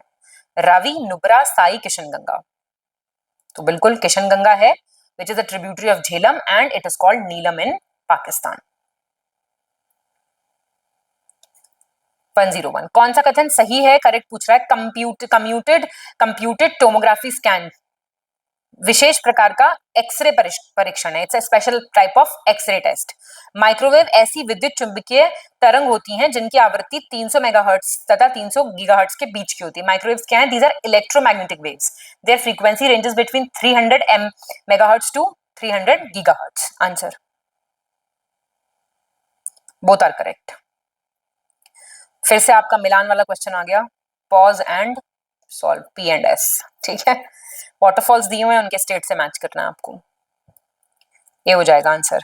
सदनी Jharkhand, Chachai MP, Chuliya waterfall is in Rajasthan and Duduma is in Odisha. अभिकथन कारण, असर्शन, रीजन। जब किसी बोतल में पानी भर जाता है तो उसमें बर्फ के जमने पे बोतल टूट जाएगी। When a bottle is filled with water, the bottle breaks when ice freezes. 0 degree पर जब पानी बर्फ के रूप में परिवर्तन होगा तो उसका आयतन बढ़ जाएगा। When water will change into ice, its volume will increase. बिल्कुल सही है ये। 104। काली मिट्टी में निम्नलिखित में से किस पोषक तत्व की कमी नहीं होती? Not deficient in black soil. Phosphorus, nitrogen, magnesium. तो मैग्नीशियम की कमी नहीं होती है। ठीक है, मैग्नीशियम, पोटैश, लाइम, एल्यूमिनियम बहुत होता है, बाकी चीजें कम होती हैं काली मिट्टी में। निम्नलिखित में से कौन सा कथन सही है? करेक्ट पूछ रहा है। प्रकाश के रंग का निर्धारण उसके तरंग दैर्ध्य से किया जाता है। रेड जो कलर होता है, किसी भी जो कलर ऑफ लाइट होता है, it is determined by its wavelength. लाल रंग का मैक्सिमम वेवलेंथ है, वायलेट का सबसे कम है। सही है बातें। मृदा में निम्नलिखित में से किसकी कमी के कारण ड्रोसेरा, पिचर, घटपर्णी, फ्लाई ट्रैप आदि कीटभक्षी पौधे उगते हैं? मतलब due to the deficiency of which of the following in soil insectivorous plants grow? Phosphorus, iron, sulphur, इनमें से कोई नहीं। ये मैं क्वेश्चन आपको पहले करा चुकी हूँ। ये जो कमी होती है नाइट्रोजन की होती है। नाइट्रोजन पे ही ये को पूरा करने के लिए उगते हैं। मतलब ये जो प्लांट्स हैं, they get the nitrogen from the feed of other organisms. कौन सा विकल्प सही नहीं है? Not correct. मनुष्य का जो कान है वो 1000 हर्ट्ज से 5000 हर्ट्ज की आवृत्तियों के प्रति सबसे ज्यादा संवेदनशील यानी सेंसिटिव होता है। आंख जो होती है वो पीले हरे रंग के प्रति सबसे ज्यादा सेंसिटिव होती है, येलो ग्रीन कलर के लिए। जब रेटिना पे कोई प्रतिबिंब बनता है, कोई इमेज फॉर्म होती है रेटिना पे, तो ब्रेन में उसका जो इफेक्ट रहता है वो 1/16 ऑफ अ सेकंड तक रहता है। सही है सारी बातें। निम्नलिखित में से कौन सा विकल्प सही सुमेलित नहीं है? Not correctly match. डिजीजेस और वो किस ऑर्गन को अफेक्ट करती हैं, किस अंग को प्रभावित करती हैं, ये पूछ रहा है। तो मोतियाबिंद कहाँ? बिल्कुल ठीक है, आंख। Diphtheria, throat. पीलिया, मलेरिया, हाँ ये वृक नहीं होगा, लिवर होगा, जॉन्डिस। और मलेरिया प्लीहा, स्प्लीन, ठीक है। तो आंसर क्या हो जाएगा? सी। इंटरनेट प्रोटोकॉल संस्करण 6, IPv6 की बात हो रही है। इसमें आईपी के स्तर पे कितने बिट्स का उपयोग किया जाएगा? How many bits are used in place of IP?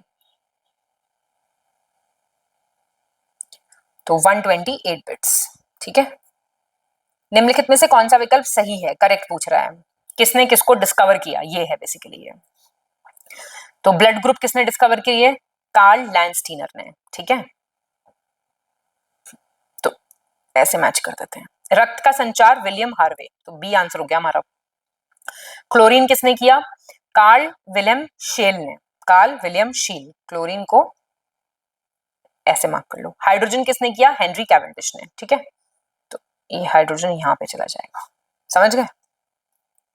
निम्नलिखित में से कौन सा रोग परजीवी के कारण होने वाला एक सामान्य संक्रामक रोग है? Which of the following disease is a common infectious disease caused by a parasite? Giardiasis, thrust, क्षय रोग या ट्यूबरकुलोसिस, हेपेटाइटिस। तो ये ए होगा इसका आंसर, गियार्डियासिस, ठीक है।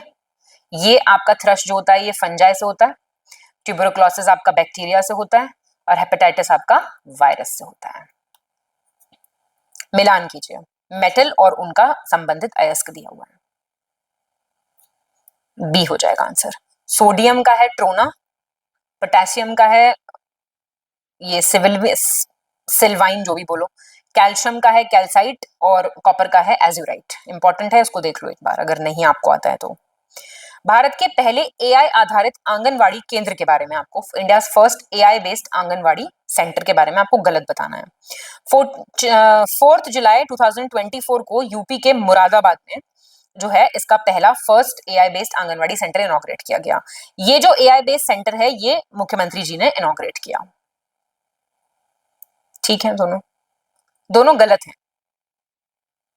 दोनों जो है ये गलत हैं। ये उत्तर प्रदेश की गवर्नर जो है आनंदीबेन पटेल, उन्होंने लॉन्च किया था मूर्ति में। मूर्ति करके एक गांव पड़ता है गाजियाबाद, ठीक है, 4 अगस्त को। ये भी गलत है, जुलाई भी गलत दे रखा है, ठीक है। निम्नलिखित में से किसे 1946 में बनी अंतरिम सरकार में राष्ट्रमंडल संबंध तथा विदेशी मामलों का विभाग दिया गया था? कौन सा पोर्टफोलियो दिया गया था? External affairs and Commonwealth relations. किसको दिया गया था ये पोर्टफोलियो? तो ये दिया गया था जवाहरलाल नेहरू को। राज्य के महाधिवक्ता, बात हो रही है एडवोकेट जनरल ऑफ स्टेट की, कौन सा आर्टिकल है इनसे संबंधित? तो आर्टिकल 165 है, और ये आप जरा बताइए 76 क्या है? Attorney general. 148 आप मुझे कमेंट करके बताएंगे, आसान है बहुत। उत्तर प्रदेश के मुख्यमंत्री योगी आदित्यनाथ के बारे में आपको बताना है कौन सा कथन सही है। 15 अगस्त 2024 को उत्तर प्रदेश के मुख्यमंत्री योगी आदित्यनाथ स्वतंत्रता दिवस पर लगातार 8वीं बार ध्वजारोहण मतलब होइस्ट किया इन्होंने फ्लैग लगातार 8th टाइम। इसके साथ ही स्वतंत्रता प्राप्ति के पश्चात लगातार इतनी लंबी अवधि तक यूपी के सीएम रहने का रिकॉर्ड भी इनके नाम ही दर्ज है। Very nice, both are correct. 117 गलत चुनना है आपको, रॉन्ग स्टेटमेंट बताना है। विगत 10 वर्षों में पूरे भारत में अब तक 53 करोड़ से अधिक प्रधानमंत्री जनधन खाते खुलवाए गए हैं। 53 करोड़ प्रधानमंत्री Jan Dhan accounts have been opened. उसमें से यूपी टॉप स्टेट पे है, मतलब 9.46 करोड़ खाते यहाँ पे हैं। और 75 इयर्स पूरा होने के उपलक्ष्य में यूपी का पहला कॉन्स्टिट्यूशन पार्क बनाया जा रहा है मुरादाबाद शहर में 9.5 करोड़ रुपए की लागत से। ये भी दोनों बातें बहुत अच्छी हैं और बिल्कुल ठीक है। अगस्त 2024 में निम्नलिखित में से किस देश की कारोवे खदान, कारोवे माइन से दुनिया का दूसरा सबसे बड़ा हीरा निकाला गया है?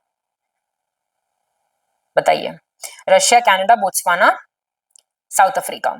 तो ये निकाला गया है बोत्सवाना से, ठीक है। 190 निम्नलिखित में से कौन सा राज्य सैनिटरी पैड के लिए छात्राओं के बैंक खातों में राशि भेजने वाला देश का पहला राज्य बन गया है? First state in the country to send money to the bank accounts of girl students for sanitary pads. बहुत ही उम्दा पहल, मध्य प्रदेश। कौन सा कथन सही है? उत्तर प्रदेश के मुख्यमंत्री योगी आदित्यनाथ ने पेरिस ओलंपिक 2024 में कांस्य पदक जीतने वाले हॉकी टीम में शामिल उत्तर प्रदेश के खिलाड़ियों को 1-1 करोड़ रुपए देने की बात कही, जिन्होंने ब्रॉन्ज मेडल जीते थे। इजरायली संसद नेसेट ने, तो एक क्वेश्चन तो ये तैयार हो गया कि इजराइल की पार्लियामेंट का क्या नाम है, नेसेट। 22 जुलाई 2024 को संयुक्त राष्ट्र राहत एवं कार्य एजेंसी, जो आपका United Nations relief and works agency है, उसको आतंकवादी संगठन घोषित करने के संबंध में विधेयक जारी किया है। 25 जुलाई 2024 को बैंकॉक थाईलैंड में आयोजित एशियाई आपदा तैयारी केंद्र की बैठक में भारत ने 2024-25 के लिए एशियाई आपदा तैयारी केंद्र की अध्यक्षता ग्रहण की है, जो Asia disaster preparedness centre for 2024-25 eight Asian disaster preparedness centre meeting, जो की हुई बैंकॉक थाईलैंड में। आंसर बताएंगे। तो ये सभी सही हैं। कौन सा गलत है, इनकरेक्ट पूछ रहा है इनमें से। रक्षा मंत्रालय के तत्वाधान में हिमालय पर्वतारोहण संस्थान, जो कि है आपका हिमालयन माउंटेनियरिंग इंस्टीट्यूट, इसके दिव्यांगजन अभियान दल ने अफ्रीका महाद्वीप की सबसे ऊंची चोटी किलिमंजारो के उहुरु शिखर पर 7800 वर्ग फुट का भारतीय ध्वज फहराया है। एक ये दिव्यांगजनों की एक्सपीडिशन टीम थी जिसने यहाँ पे ये वाला झंडा लहराया है। केंद्रीय गृह मंत्री श्री अमित शाह ने 13 अगस्त 2024 को अहमदाबाद में अहमदाबाद नगर निगम द्वारा आयोजित तिरंगा यात्रा शुरू की थी। रक्षा मंत्री श्री राजनाथ सिंह ने 18 अगस्त 2024 को चेन्नई में तमिलनाडु के 5 बार के पूर्व मुख्यमंत्री कलाइगनार एम करुणानिधि की जन्म शताब्दी के अवसर पर 100 रुपए मूल्य का एक स्मारक सिक्का 100 rupee coin to commemorate his birth centenary. विश्व बैंक ने अमेजॉन के पुनर्नवीकरण के लिए धन जुटाने के लिए दुनिया का पहला कार्बन रिमूवल बॉन्ड जारी किया है। वर्ल्ड बैंक ने इशू किया है first carbon removal bond to raise funds for the reforestation of Amazon. पूछ रहा है गलत कौन सा है, तो कोई गलत नहीं है, ठीक है। कौन सा सही है कह रहा है अब। भारत के मैया बंदरगाह से बांग्लादेश के सुल्तानगंज बंदरगाह तक मैया अरीचा मार्ग पर पत्थर ले जाने वाले जहाजों का पहला परीक्षण 12 फरवरी को सक्सेसफुली कंडक्ट हुआ। पत्थर के एग्रीगेट ले जाने वाले बांग्लादेश के झंडे वाले जहाज एमवी देश बांग्ला और बंदरगाह जहाजरानी और जलमार्ग राज्य मंत्री श्री शांतनु ठाकुर ने पश्चिमी बंगाल के मैया मैया जैसे भी आप बोलो उसको, अंतरदेशीय सीमा शुल्क बंदरगाह को हरी झंडी दिखा के रवाना किया था। आंसर सही है दोनों। निम्नलिखित में से यूनिफाइड पेंशन स्कीम को लागू करने वाला पहला राज्य, first state of India to implement unified pension scheme, UP, MP, Haryana, Maharashtra. तो दैट इज महाराष्ट्र। सही आपको चुनना है, करेक्ट। हाल ही में 2 से 8 अक्टूबर 2024 को राष्ट्रीय वन्य जीव सप्ताह मनाया गया, नेशनल वाइल्ड लाइफ वीक। पहली बार राष्ट्रीय वन्य जीव सप्ताह 1960 में मनाया गया था। पहला गलत है, पहला सही है। 1957 में पहली बार मनाया गया था। कौन सा कथन सही है, करेक्ट पूछ रहा है। अक्टूबर 2024 को हिंदुस्तान एरोनॉटिक्स लिमिटेड को महारत्न का दर्जा दे दिया गया है। एचएएल को किसका दर्जा दे दिया गया है, महारत्न का। इसके साथ ही भारत में महारत्न केंद्र सार्वजनिक क्षेत्र उद्यमों की कुल संख्या 13 हो गई है। जो आपके महारत्न सेंट्रल पब्लिक सेक्टर एंटरप्राइजेज हैं वो 13 हो गए हैं। महारत्न का दर्जा प्राप्त करने से एचएएल जो है उसको वित्तीय स्वायत्ता प्राप्त होगी, जिससे वो बिना सरकारी अनुमति के निवेश करने में असमर्थ होगी। क्या हो जाएगा आंसर, तो सिर्फ पहला। दूसरा क्यों गलत हुआ, देखिए अब 14 हो जाएंगे टोटल। और आप बताइए, गवर्नमेंट का अप्रूवल नहीं लेना पड़ेगा, अपने आप डिसीजन लिए जा सकेंगे, तो ये तो फायदा होगा। ये सेंटेंस आपको अपने आप में गलत नहीं लग रहा है। कंप्यूटर आपातकालीन प्रतिक्रिया टीम सर्ट इन, इंपॉर्टेंट है इसकी फुल फॉर्म भी, कंप्यूटर इमरजेंसी रिस्पांस टीम के बारे में आपको सही बताना है कौन सा है। कंप्यूटर आपातकालीन प्रतिक्रिया टीम जो है सर्ट इन, ये देश की राष्ट्रीय साइबर सुरक्षा निगरानी संस्था है तथा भारत सरकार के इलेक्ट्रॉनिक्स और सूचना प्रौद्योगिकी मंत्रालय के तहत एक संगठन है। क्या है ये national cyber security monitoring agency है, ministry of electronics and information technology के अंदर आती है। इंफॉर्मेशन टेक्नोलॉजी अमेंडमेंट एक्ट 2008 के हिसाब से इसको एक नेशनल नोडल एजेंसी के तौर पे कार्य करने के लिए नामित किया गया है। भारत के 2 प्रमुख मंत्रालय, सूचना प्रौद्योगिकी मंत्रालय और गृह मंत्रालय, कंप्यूटर आपातकालीन प्रतिक्रिया टीम के नियंत्रण को लेकर विवाद में है। मतलब कौन इसके ऊपर रूल करेगा, कौन इसको गवर्न करेगा, ये यहाँ पे डिस्प्यूट में है। आंसर बताएंगे 126 का, तो ये सही है। 127। कौन सा कथन गलत है? कह रहा है इनकरेक्ट कौन सा है। ठीक है, मध्य प्रदेश सरकार ने 14 जुलाई 2024 को इंदौर में एक दिन में सबसे अधिक पौधे यानी 11 लाख सैपलिंग्स प्लांट किए थे और नया गिनीज वर्ल्ड रिकॉर्ड बनाया था। कर्नाटक सरकार ने 15 जुलाई 2024 को कर्नाटक में स्थित प्राइवेट कंपनियों में ग्रुप सी और ग्रुप डी के पदों के लिए कन्नड़ लोगों को 100% जो है वहां पे रिजर्वेशन दे दिया गया है। केंद्र सरकार ने 16 जुलाई 2024 को नीति आयोग का पुनर्गठन किया जिसमें विशेष आमंत्रित सदस्यों की संख्या 5 से 7 कर दिया है। मतलब जो स्पेशल इनवाइटीज होते हैं वो पहले 5 होते थे, अब 7 हो जाएंगे। कौन सा गलत है? डी गलत है। क्यों? 5 से 11 की है संख्या। अब ये रीजनिंग के क्वेश्चन आ गए हैं, इनको आप देख सकते हैं। आपको मिसिंग नंबर फाइंड करना है, तो इसमें आप देखेंगे करेंगे तो डी हो जाएगा आंसर। या आप प्रैक्टिस करते रहिए, सॉल्व करते रहिए। फिर से एक नंबर गलत दिया हुआ है, वो आपको बताना है। 214, 18, 162, 62 ऐसे, तो ये 143 गलत है। इसमें ऑड चुनना है आपको, तो इसका आंसर सी हो जाएगा। इन वर्ड्स को आपको डिक्शनरी में अरेंज करना है, तो सेकंड कौन आएगा? ठीक दूसरे स्थान पे कौन सा वर्ड आएगा? बीच, बर्ड, ब्यूटीफुल, बिकॉज, तो बीच के बाद बियर्ड आएगा। अब आपको बताना है कि ऐसे 5 कितने हैं जिनके ठीक पहले 6 और ठीक बाद में 7 है, तो आप काउंट कर लो। ये तो बहुत इजी क्वेश्चन है। 2 हैं ऐसे। निम्नलिखित शब्दों में से कौन सा शब्द कॉन्ट्ररी से नहीं बन सकता? कॉन्ट्ररी से आप इनमें से कौन सा नहीं बना सकते? बताओ। कॉट नहीं बना सकते हो आप, COURT। ऑफिस, कार्यालय, सहकर्मी, उसी प्रकार घर। ऑफिस जैसे कोलीग से रिलेटेड है, तो होम किससे रिलेटेड है? Home, family. घर पे क्या होता है? परिवार, घर परिवार। फॉरेन को 11 लिखा है, फॉरेन को आप प्लस करो। एफ का 6, ओ का 15 हो जाएगा ना। 6, 15, 18, 5, 9, 7, 4, 74 हो जाएगा। 7 और 4 को जोड़ो 11 आ जाएगा। ऐसे ही इसका करो। 9 + 14 + 4 + 9 + 1 + 14, 51, 5 + 1, 6, बी आंसर। इन वॉर्स को जो बाबर ने लड़ी थी उनको क्रोनोलॉजिकल ऑर्डर में अरेंज करना है। एक तो जीएस का क्वेश्चन इसमें आता ही है, तो ए हो जाएगा। तो पहला battle of Panipat 1526, battle of Ghaghra है 1529, चंदेरी का है 1528, खानवा है आपका 1527। कितने ट्राइंगल्स हैं इसमें? तो 20 ट्राइंगल आपको इसमें देखने को मिलेंगे। 20 ट्राइंगल्स। शेयर को मिरर में देखोगे तो कितने वर्ड सेम दिखेंगे? तो 2 वर्ड सेम दिखेंगे। कौन? 4 दिए में 3 सेम है, एक बताओ। तो बांसुरी, फ्लूट तो क्या है? बाकी सारे क्या हैं आपके? वो स्ट्रिंज्ड म्यूजिकल इंस्ट्रूमेंट है, तार वाले वाद्य यंत्र हैं, ये नहीं है। इसमें से भी आपको ऑर्डर बताना है, कौन सा हो जाएगा? ए। कोपेनहेगन जो है वो डेनमार्क की राजधानी है।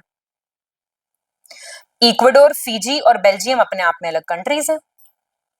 ठीक है, तो आप प्रैक्टिस करते रहिए रीजनिंग का, सही हो जाएंगे आपके रीजनिंग के सवाल। आगे बढ़ते हैं। यहाँ पर हम पर्यायवाची से आरंभ करते हैं। 10 प्रश्न शुरुआत में हम पर्यायवाची के देखेंगे। तो देखिए, लिखा हुआ है वृत्रिहा। वृत्रिहा शब्द का उचित पर्याय नहीं है। कौन सा नहीं है, ये आपको बताना है। देखिए और बताइए। तो इसमें अगर आप ध्यानपूर्वक देख रहे हैं तो इसका जो करेक्ट आंसर है, अब इसमें विकल्पों को आप बहुत ध्यान से देखिएगा। देखिए, इसमें दिया है शक्र, मानसौक, वासव और विडोजा। जो उचित पर्याय नहीं है वो आपको बताना है। तो पहले तो आपको वृत्रिहा का मतलब पता होना चाहिए। ये भगवान इंद्र का पर्यायवाची। अब आपको देखना है कि इंद्र के जो पर्याय नहीं है वो कौन से हैं। तो मानसौक जो है ये हंस का पर्यायवाची होता है, ये इंद्र का पर्याय नहीं है। बाकी शक्र, वासव और विडोजा भी इंद्र को ही कहा जाता है। वृत्तासुर का वध करने की वजह से, वृत्तासुर का हनन, संहार करने की वजह से इन्हें वृत्रिहा कहा जाता है। ठीक, तो इसमें से बी वाला ऑप्शन चुनेंगे जो कि इनका पर्याय नहीं है। इसके बाद बलाहक लिखा हुआ है। बलाहक शब्द का उचित पर्याय आपको बताना है। क्षपाकर होगा, पयोधर होगा, बादल होगा, अटवी होगा, इसमें से कौन सा होगा? तो अब अगर आप ध्यानपूर्वक देख रहे हैं तो इसका जो सही जवाब है वो इसमें से हो जाएगा सी वाला। बादल को कहा जाता है बलाहक। छपाकर जो शब्द है ना, ये किसके लिए इस्तेमाल होता है? ये आपका चंद्रमा के लिए इस्तेमाल होता है। इसके बाद पयोधर आप देख रहे हैं, तो पयोधर स्तनों को भी कहा जाता है, समुद्र को भी कहा जाता है, कुल मिलाकर जल को धारण करने वाला या दूध को धारण करने वाला। और अटवी कहा जाता है जंगल को, लेकिन सी वाला इसमें जो दिया है वही हमारा सही उत्तर। प्रश्न संख्या 3 को देखते हैं। अर्ची, अर्ची का उचित पर्याय नहीं है, क्या नहीं है? मयूख, अंशु, छड़दा और गो, बताइए। तो 3 जो है इसका सही जवाब इसमें से डी हो जाएगा, गो नहीं है। गो जो है ये बहुत बहुअर्थी शब्द है, मतलब गोवंशी पशुओं के लिए इस्तेमाल होता है, हर चलायमान चीज को गो कह सकते हैं, और अंतरिक्ष को भी गो कहा जाता है। लेकिन ये अर्ची का पर्यायवाची नहीं है। अर्ची मतलब होता है आँच या किरण, ठीक। अब इसको हम मयूख से भी जोड़ सकते हैं, अंशु से भी जोड़ सकते हैं और छड़दा से भी जोड़ सकते हैं, तो डी वाला ऑप्शन इसमें से बाहर हो जाएगा। छड़दा जो है वो बिजली को भी कहा जाता है और प्रकाश की किरण को भी कहा जाता है, दोनों के लिए इस्तेमाल होता है, तो उसमें कंफ्यूज मत होइएगा। बस यही है कि ये क्षण मात्र के लिए दिखाई देती है, तो इसलिए छड़दा कहा जाता है। तो हमने डी को चुना है, यहाँ कंफ्यूजन नहीं होना चाहिए। प्रश्न संख्या 4 को देखिए। वीची, इसका उचित पर्याय आपको बताना है। तरंग होगा, ऊर्मी होगा, लहर होगा या तीनों होगा? तो विलोल वीची वल्लरी विराजमान मूर्धनी, है ना, शिव तांडव स्तोत्र में। तो विलोल वीची वल्लरी, यहाँ पर वीची शब्द किसके लिए इस्तेमाल होता है? ये लहरों के लिए इस्तेमाल होता है, और लहर के ये तीनों पर्यायवाची है, तरंग, ऊर्मी और लहर, तो तीनों ही। प्रश्न संख्या 5, कृष्णसार और कुरंग, माफ कीजिएगा, कृष्णसार और कुरंग, ठीक है, ये 2 शब्द है। आपको ये बताना है कि ये कौन से जीव के या किस चीज के पर्यायवाची। तो ध्रुवनंदा के हैं, चमरी के हैं, हाटक के हैं कि द्विरेफ के हैं? इसमें आप 5वें प्रश्न को ध्यान से देखिए। सही जवाब इसका क्या हो जाएगा? बी हो जाएगा, चमरी। चमरी माने हिरण, कृष्णसार भी कहा जाता है और कुरंग भी कहा जाता है। ध्यान दीजिएगा, कुरंग शब्द जो है ये हिरण का पर्याय है और तुरंग जो है वो घोड़े का है, तो मिलते जुलते नाम है, इसमें आपको भ्रम में नहीं रहना है। बाकी हाटक आप जानते हैं स्वर्ण को कहा जाता है, द्विरेफ कहा जाता है भौरे को, है ना। ध्रुवनंदा शब्द किसके लिए अच्छा इस्तेमाल होता है, ये आपके लिए क्वेश्चन है, जरा खोज कर पड़ताल करके बताइएगा, देखा जाए कितने लोग इसमें से सही उत्तर देते हैं। ध्रुवनंदा का मतलब क्या होता है, ठीक। फिलहाल हमारा उत्तर हो जाएगा इसमें से बी वाला। अब यहाँ देखिए आप 6वें नंबर के प्रश्न को, कौन सा पक्षी का पर्याय नहीं है? पखेरु, खग, शकुनी और सैंधव। तो पखेरु भी कहा जाता है, खग भी कहा जाता है और शकुनी भी कहा जाता है, लेकिन शकुंत भी कहा जाता है, कई तरह के शब्द होते हैं। लेकिन सैंधव जो है ये अश्व के लिए इस्तेमाल होने वाला शब्द है आमतौर पर, जो सिंधु से प्राप्त हुआ वो सैंधव है। इसके बाद और ऐसा माना जाता है कि अश्व जो है वो सिंधु से उनकी उत्पत्ति हुई थी। प्रश्न संख्या 7 को देखते हैं। यहाँ देखिए त्रिदश और विबुध, ये जो है इनका उचित अर्थ आपको बताना है। त्रिदश और विबुध, तो देव को कहा जाता है, राजा को कहा जाता है, तारों को कहा जाता है, या तमीरचर अर्थात राक्षस को कहा जाता है। तो देवता के लिए इस्तेमाल होने वाले शब्द हैं गीरवाण, त्रिदश, विबुध, ये सारे शब्द।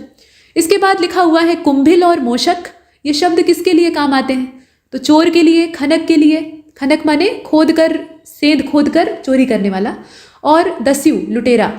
तो बताइए किसके लिए इसको, इन शब्दों को हम इस्तेमाल करेंगे? प्रश्न संख्या 8, और हमारा जो सही जवाब है उसमें से डी हो जाएगा, तीनों के लिए। 9वें नंबर के प्रश्न को देखिएगा, भार्गवी पर्यायवाची है किसका? तो भार्गवी किसको कहा जाता है? मंदाकिनी को, इंदिरा को, ध्रुवनंदा को। अभी ध्रुवनंदा का अर्थ आपसे पूछा है, याद है ना, उसको आपको बताना है। और वसुंधरा को, बताइए किसको कहेंगे? तो भार्गवी हम किसको कहते हैं? माता लक्ष्मी को कहते हैं, और माता लक्ष्मी के लिए एक और पर्याय होता है इंदिरा, ठीक है, इंदिरा। तो इंदिरा शब्द यहाँ पर हम चुन लेंगे। प्रश्न संख्या 10 को देखते हैं। यहाँ पर कहा गया जल का पर्याय नहीं है, पय, उदक, गोरस और मेघपुष्प दिया है, इसमें से आपको चुनना है। तो 10वें प्रश्न में बताइए।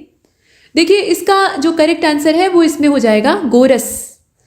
बाकी जितने आप देख रहे हैं पय, उदक और मेघपुष्प, ये जल के ही पर्याय हैं, लेकिन गोरस शब्द जो है ये गाय के दूध से उत्पन्न होने वाली जितनी भी चीजें हैं उनके लिए इस्तेमाल होता है आमतौर पे, लेकिन ये जल के लिए इस्तेमाल होने वाला शब्द नहीं है, तो हम सी को चुनते हैं। प्रश्न संख्या 11 को देखते हैं। यहाँ विलोम आपको बताना है। कहा गया है कि ऋजु शब्द का उचित विलोम क्या होगा, बताइए। तो परवलय होगा, टेढ़ा होगा, वक्र होगा, या तीनों होगा। अब 11वां आप देख रहे हैं, सही जवाब इसका क्या हो जाएगा? तीनों हो जाएगा। तीनों मतलब परवलय, टेढ़ा और वक्र। परवलय कैसा होता है? ये भी तो वक्राकार ही होता है, अलग अलग दिशाओं में, अलग अलग चतुर्थांशों में बना वक्र होता है। परवलय कुछ इस प्रकार से, तो ये भी वक्र का ही रूप है। वक्र और टेढ़ा का मतलब टेढ़े से होगा ही, तो ये सभी ऋजु के विलोम हो जाएंगे। तीनों चुनने का जो हमारे पास विकल्प था उसका इस्तेमाल हमने किया। इसके बाद 12वें नंबर के प्रश्न को देखिएगा, तनु। तनु का उचित विलोम क्या है? स्थूलकाय, विपुलकाय, भीमकाय या तीनों? तो 12वां प्रश्न आपने देखा और सही जवाब इसका क्या हो जाएगा? तीनों हो जाएगा। तनु मतलब होता है पतला दुबला, तो इसका स्थूलकाय भी हो सकता है, विपुलकाय भी हो सकता है, भीमकाय भी हो सकता है, यानी भारी भरकम काया वाला।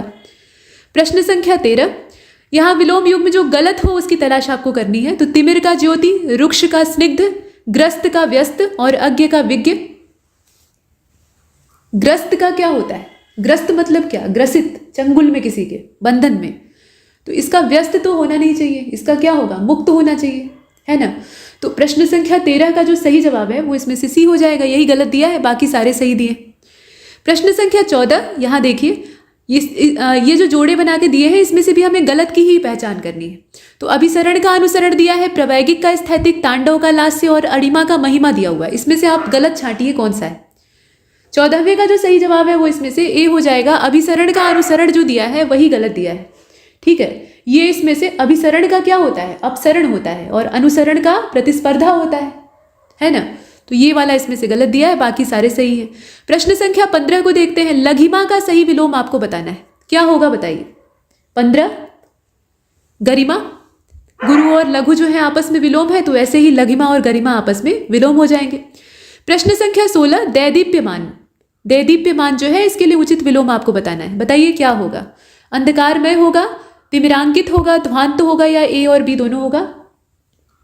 तो इसका जो सही जवाब है वो इसमें डी हो जाएगा। अंधकारमय भी हो सकता है, तिमिरांकित भी हो सकता है, लेकिन ध्वांत मतलब अंधेरा होता है।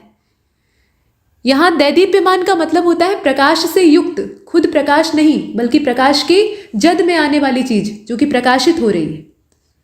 तो खुद प्रकाश का ये पर्याय नहीं है, ये बहुत ध्यान से देखिएगा। तो ध्वांत हम इसका पर्याय नहीं चुन सकते, ध्वांत हम इसका विलोम नहीं चुन सकते। ध्वांत का मतलब होता है अंधकार।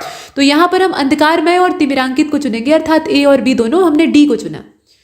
प्रश्न संख्या 17 को देखते हैं। सगुण का विलोम शब्द आपको बताना है, कौन सा होगा बताइए। निर्गुण, सद्गुण, दुर्गुण और अवगुण, बताइए इसमें से कौन सा होगा।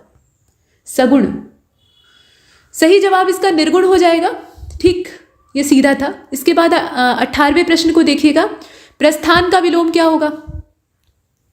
सीधी बात है, आगमन। प्रश्न संख्या 19, यहां आ जाइए। प्रच्छन्न, प्रच्छन्न का क्या होगा? तो देखिए अब यहां दो शब्द दिए हैं, एक तो प्रत्यक्ष दिया है, दूसरा प्रतिपन्न दिया है। बाकी विच्छिन्न और गौण दिया है, तो वो आप भी जानते हैं कि नहीं होगा। अब प्रत्यक्ष का प्रच्छन्न का जो सही विलोम मतलब एकदम डायरेक्ट जो हम लोग विलोम देखते हैं वो प्रत्यक्ष होता है। प्रत्यक्ष और प्रच्छन्न हम लोग कहते हैं। प्रत्यक्ष मतलब आंखों के सामने, प्रच्छन्न मतलब छिपा हुआ, यही ना। तो उस हिसाब से ए वाले विकल्प को चुन लेंगे। अब मान लीजिए कि प्रत्यक्ष नहीं दिया है, तब क्या करेंगे? तब वैसे में हम प्रतिपन्न को भी चुन सकते हैं। प्रतिपन्न का मतलब भी क्या होता है? यहाँ थोड़ा सा संशोधन कर लीजिएगा, बोलने में मिस्टेक हुआ है मेरे द्वारा, उसके लिए मैं माफी चाहूंगी। यहाँ जो शब्द दिया है ना, मतलब ये प्रश्न तो आप देख ही रहे हैं, और प्रश्न में हमारा सही जवाब निस्संदेह ए वाला विकल्प इसका होगा। मतलब प्रत्यक्ष और प्रच्छन्न आपस में विलोम है। प्रच्छन्न मतलब छिपा हुआ, प्रत्यक्ष मतलब आंखों के सामने, ये सीधी बात है।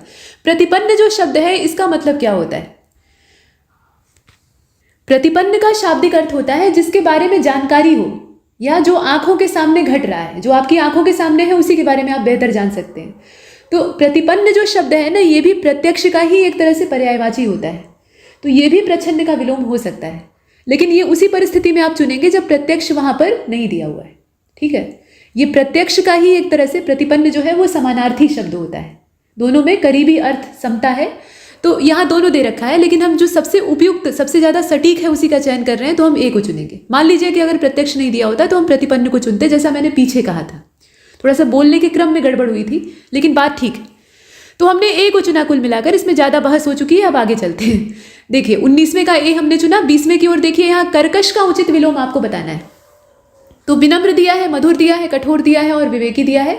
इसमें आपको बताना है कि इसमें से कौन सा होगा। तो कर्कश का क्या होना चाहिए?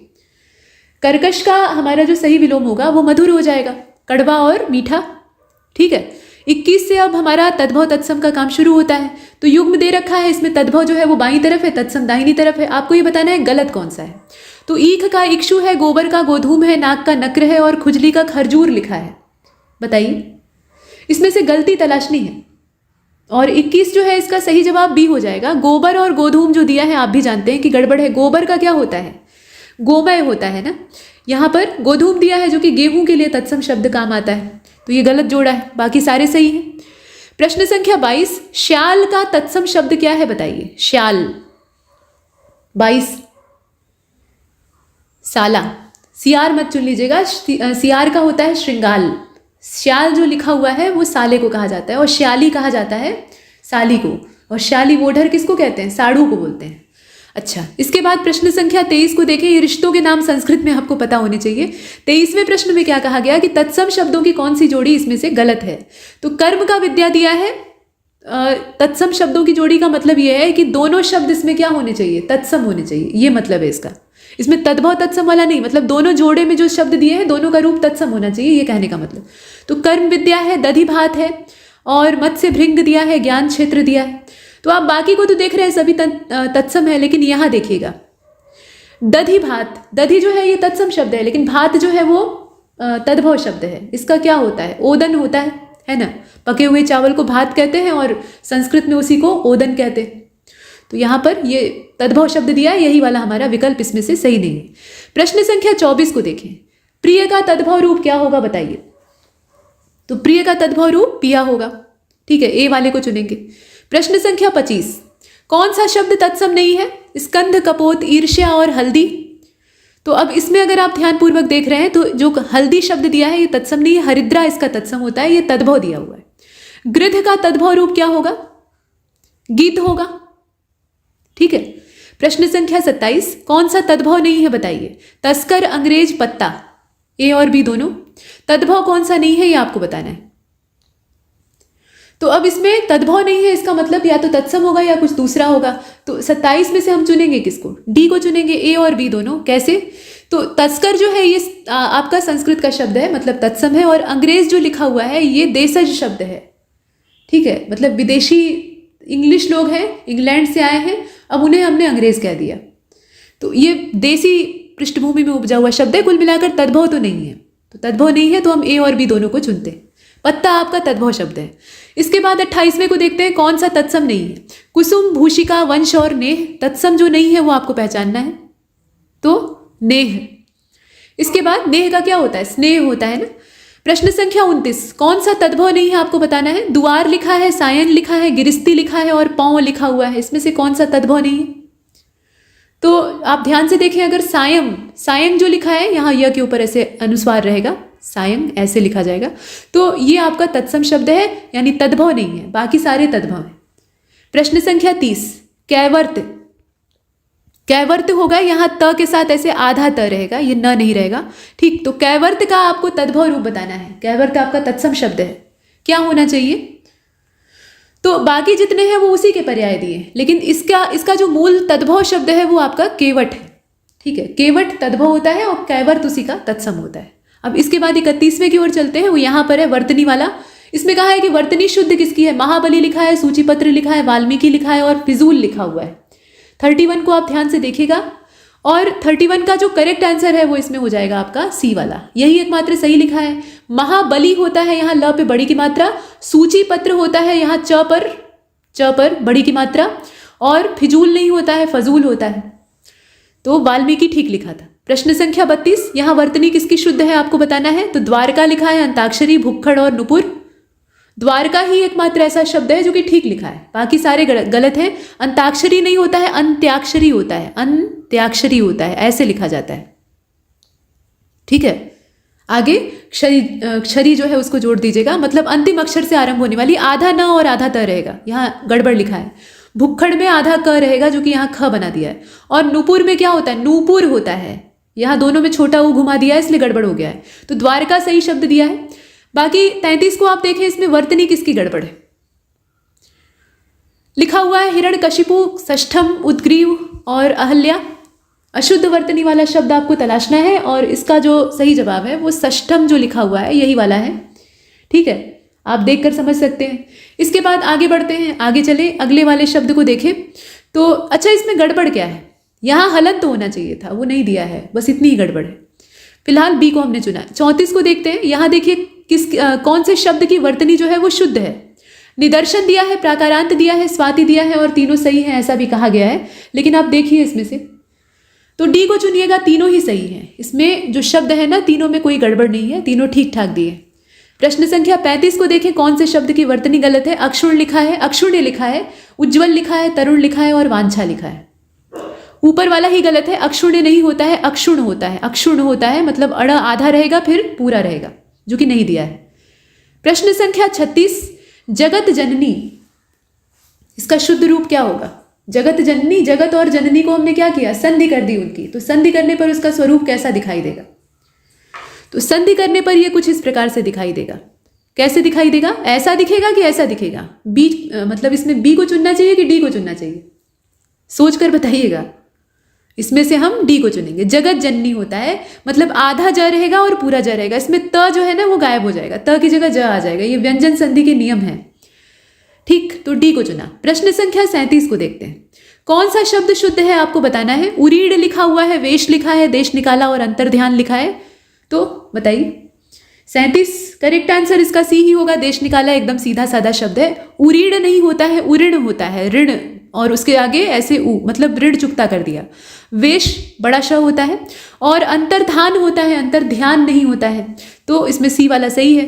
प्रश्न संख्या 38, कौन सा शब्द अशुद्ध है आपको पकड़ना है। उद्घोष लिखा है, प्रत्युपकार लिखा है, अंतश चेतना लिखा है और परीक्षा लिखा है। कोई एक शब्द इसमें गलत है, कौन सा है? 38 को आपने देखा ध्यान से, तो इसमें जो करेक्ट आंसर है वो हमारा बी हो जाएगा। प्रत्युपकार नहीं बल्कि प्रत्युपकार होता है, य पर छोटे ऊ की मात्रा। प्रश्न संख्या 39, चातक सुवती की बूंद का प्यासा है। सुवती को लिखेंगे कैसे? तो स्वाति लिखा जाएगा। अभी पीछे ही हमने इसकी वर्तनी देखी। और अंतिम प्रश्न वाक्य वर्तनी का शब्द प्रयोग के लिहाज से कौन सा इसमें से सर्वथा शुद्ध शब्द शुद्ध वाक्य है? माफ कीजिएगा, शब्द नहीं यहाँ वाक्य होगा। तो शुद्ध वाक्य कौन सा है? दुष्ट को सजा मिलनी चाहिए, अपराधी को सजा मिलनी चाहिए, अशिष्ट को सजा मिलने में देर नहीं होनी चाहिए, शत्रु को सजा मिलनी चाहिए। तो सजा या दंड का विधान किसके लिए होता है? जो अपराध करे। ठीक, तो यहाँ अपराधी शब्द ही चुनना चाहिए ना। तो अपराधी वाला जो विकल्प है वो इसमें से कौन सा है? अपराधी, यहाँ बी वाला, इसी को चुनेंगे। दुष्ट और अशिष्ट व्यक्ति अगर अपराध करता है तो उसको दंड मिलेगा। अदरवाइज वो अगर दुष्ट है लेकिन अपराध नहीं कर रहा है, अब ये अलग बात है कि दुष्ट जो है अपराध करेगा ही करेगा, लेकिन मान लीजिए कि अपराध नहीं कर रहा है तो उसको दंड कहाँ से मिलेगा? तो जो अपराधी है उसी को सजा मिल सकती है। यही वाला सही है, बी वाले ऑप्शन को चुनेंगे।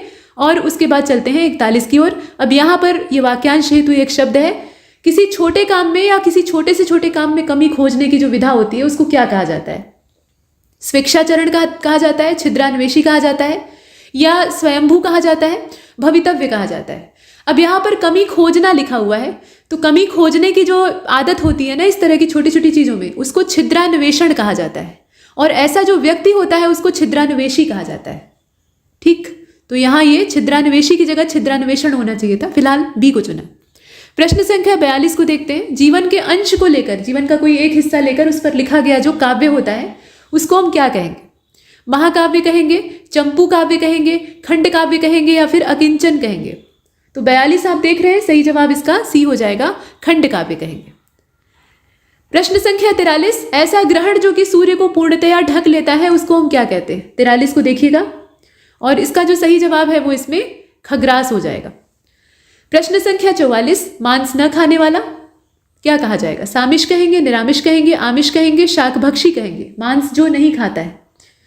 तो 44 का जो सही जवाब है वो इसमें निरामिष हो जाएगा। हालांकि मांस से जो युक्त नहीं है उसको निरामिष कहा जाता है। आमतौर पे ये खाद्य पदार्थ के लिए इस्तेमाल होता है, लेकिन हाँ व्यक्ति को भी कह सकते हैं कि ये लोग निरामिष हैं, अर्थात मांस से युक्त नहीं है, मांस नहीं खाते। प्रश्न संख्या 45, जो पहले था लेकिन अभी नहीं है उसको क्या कहिएगा? पार्थिव कहिएगा कि भूतलक्षी कहिएगा? सब भूत करके दिया हुआ है ताकि आप कंफ्यूज हो जाएं। लेकिन 45 जो है इसका सही जवाब इसमें से सी हो जाएगा, भूतपूर्व कहा जाता है। भूतपूर्व छात्र संघ अध्यक्ष, भूतपूर्व मंत्री, भूतपूर्व विधायक। ठीक, अब इसके बाद 46 को देखते हैं। वह कन्या जिसका कि विवाह होने वाला है उसको क्या कहा जाएगा? तो पति को चुनेगी तब पतिंबरा कहा जाएगा। सूर्य नहीं देख पाएगी, जब विवाह करके जाएगी, घूंघट में रहेगी, तो उसको असूर्यम पश्या कहा जाएगा। और उसका पति चला जाएगा कमाने और वो बैठ के रोएगी तो उसको प्रोषित पति का कहेंगे। लेकिन यहाँ पर हो रहा है ना कि उसका विवाह होने वाला है, तो मजे की बात यह है कि उसको वैवाहिकी कहा जाता है। सारा जो यहाँ पर संबोधन है वो कन्याओं के लिए रख दिया गया है। इसके बाद 47 को देखते हैं। मजे लेकर थोड़ा पढ़ना चाहिए, बाकी रीति रिवाज तो अपनी जगह है। जो मृत्यु को जीत ले, मृत्यु को जीत लेता है तो उसको क्या कहा जाएगा? मृत्युंजय कहा जाएगा। सीधी बात है, इसमें तो आप आराम से कर सकते हैं। यमराज, उनसे तो मृत्यु परे ही रहती है, वो मृत्यु को ले आने वाले देवता है, मृत्युंजय कहा जाता है, मृत्यु पर विजय प्राप्त करने वाला। प्रश्न संख्या 48, वह राजकीय धन जो कि किसानों की सहायता हेतु दिया जाता है, क्या बोलते हैं उसको? तो यहाँ जो शब्द दिया है सब्सिडी, सब्सिडी किसी को भी मिल सकती है, किसान ही उसमें एकमात्र नहीं होते।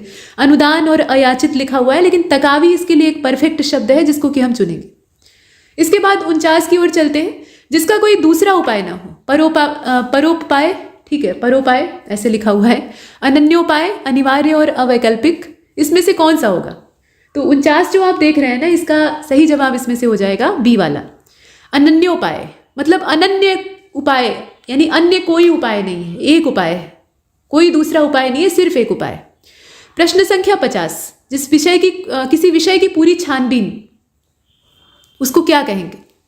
छानबीन का जो एक पूरा क्रम होता है, इसको क्या कहा जाएगा? पीछे हमने देखा था विवेचन, है ना, वही चीज यहाँ दोहराई जा रही है। अब इसके बाद 51वें प्रश्न को देखिएगा, आदर शब्द से बनने वाला विशेषण क्या होगा? तो आदरकारी होगा, आदरपूर्वक होगा, आदरणीय होगा, या कोई नहीं होगा? तो 51 को आपने बहुत ध्यान से देखा होगा। इसमें से करेक्ट आंसर अब ये विशेषण विशेष्य वाला है, सही जवाब इसका क्या होगा? आदरणीय हो जाएगा। ठीक है, आदरणीय। प्रश्न संख्या 52, उत्कर्ष का विशेषण रूप क्या होगा? तो उत्कृष्ट हो जाएगा, है ना, आराम से आप कर सकते हैं। प्रश्न संख्या 53, दया एक संज्ञा शब्द है, स्त्रीलिंग है, इसका विशेषण रूप क्या होना चाहिए? दयालु, दयनीय, दयावान, या फिर सभी? तो सभी होने चाहिए। ये सारे जो है ये दया से ही बने हुए विशेषण हैं। यह करेला कड़वा है, इस वाक्य में विशेषण की अवस्था क्या है? करेले की तुलना किसी और चीज से हो रही है? ये तो नहीं कहा जा रहा है कि ये करेला खीरे से कड़वा है, या फिर यह करेला सबसे कड़वा है, ऐसा कुछ नहीं कहा जा रहा है। सिर्फ कहा जा रहा है कि यह करेला कड़वा है। तो ऐसे में ये विशेषण कैसी अवस्था में है? अपनी मूल अवस्था में है। यहाँ तुलना का भाव ही नहीं है, तो मूलावस्था। प्रश्न संख्या 55, यहाँ देखिए, प्रिय विशेषण के साथ इस्तेमाल होने वाली संज्ञा कौन सी नहीं होगी? तो अब यहाँ प्रिय जो विशेषण शब्द है उसको आप कौन सी संज्ञा के साथ नहीं चिपका सकते हैं? विषय के साथ, कवि के साथ, मित्र के साथ, बैरी के साथ। तो प्रिय विषय, गणित मेरा प्रिय विषय है, हिंदी मेरा प्रिय विषय है, चिपका सकते हैं आप। यह मेरे प्रिय कवि हैं, यह मेरा प्रिय मित्र है, और यह मेरा प्रिय बैरी है, अर्थात प्रिय दुश्मन है। दुश्मन भी प्यारा होता है क्या? नहीं ना। तो यहाँ पर आप प्रिय विशेषण को बैरी के साथ नहीं लगा सकते हैं, और इसीलिए डी को चुनेंगे। प्रश्न संख्या 56 को देखिए, घनिष्ठ। घनिष्ठ शब्द जो है ये विशेषण का मूल रूप है, इसकी उत्तरावस्था आपको बतानी है, इसमें से कौन सी होगी? तो 56 आप देख रहे हैं, सही जवाब इसका क्या हो जाएगा? घनिष्ठतर। ठीक, तर लगाएंगे तो उत्तरावस्था होगी, तम लगा देंगे तो उत्तमावस्था हो जाएगी। इसके बाद 57 में आसुरी शब्द के बारे में पूछा गया कि यह है क्या? अव्यय है, संज्ञा है, विशेषण है, या विशेष्य है? तो असल में मूल रूप से यह विशेषण है। आसुरी जो है ये असुर से बनने वाला विशेषण है। 58 को देखिए, लीटर और बैरल ये विशेषण है, लेकिन किस प्रकार के विशेषण है ये आपको बताना है। तो लीटर और बैरल में हम क्या नापते हैं? किसी चीज का परिमाण नापते हैं, संख्या नहीं नापते हैं। तो ये क्या हो जाएंगे? परिमाणवाचक विशेषण हो जाएंगे, है ना। इसके बाद 59वां देखिएगा, केवल शब्द जो है ये विशेषण है, माफ कीजिएगा, केवल शब्द का विशेषण इसमें से कौन सा है ये आपको बताना है। केवल जो शब्द है ना, इसके लिए विशेषण बनेगा क्या इससे? केवलम, कैवल्य, कोमल, कोई नहीं, तो कैवल्य होगा। ठीक, कैवल्य को चुनेंगे तो हमारा बी वाला विकल्प ठीक हो जाएगा। और अंतिम प्रश्न को देखिएगा, चौथे आदमी को बुलाओ। सामने जो व्यक्ति खड़े हैं उसमें से चौथे आदमी को बुलाओ। तो अब ये क्या है? इसमें जो चौथा शब्द है वो किस प्रकार का विशेषण है? ये पूर्ण संख्यावाचक है, अपूर्ण संख्यावाचक है, क्रमवाचक है, या समुदायवाचक है? तो पहले ही हमने पिछले टेस्ट में देखा था कि तीसरा, दूसरा, पांचवा, इस तरह के जो शब्द होते हैं ये कैसे होते हैं? क्रमवाचक होते हैं। मतलब संख्यावाचक में भी अगर हम प्रकार बांटेंगे तो ये क्रमवाचक में आएगा। तो इसीलिए हम 60वें का जो करेक्ट आंसर है वो सी चुनेंगे, क्रमवाचक। ठीक, तो यहाँ पर हमारा ये मॉक टेस्ट समाप्त होता है। अगले जो बचे हुए मॉक टेस्ट हैं उनको भी अवश्य देखिएगा और रिवीजन करते रहिए। तब तक के लिए नमस्कार।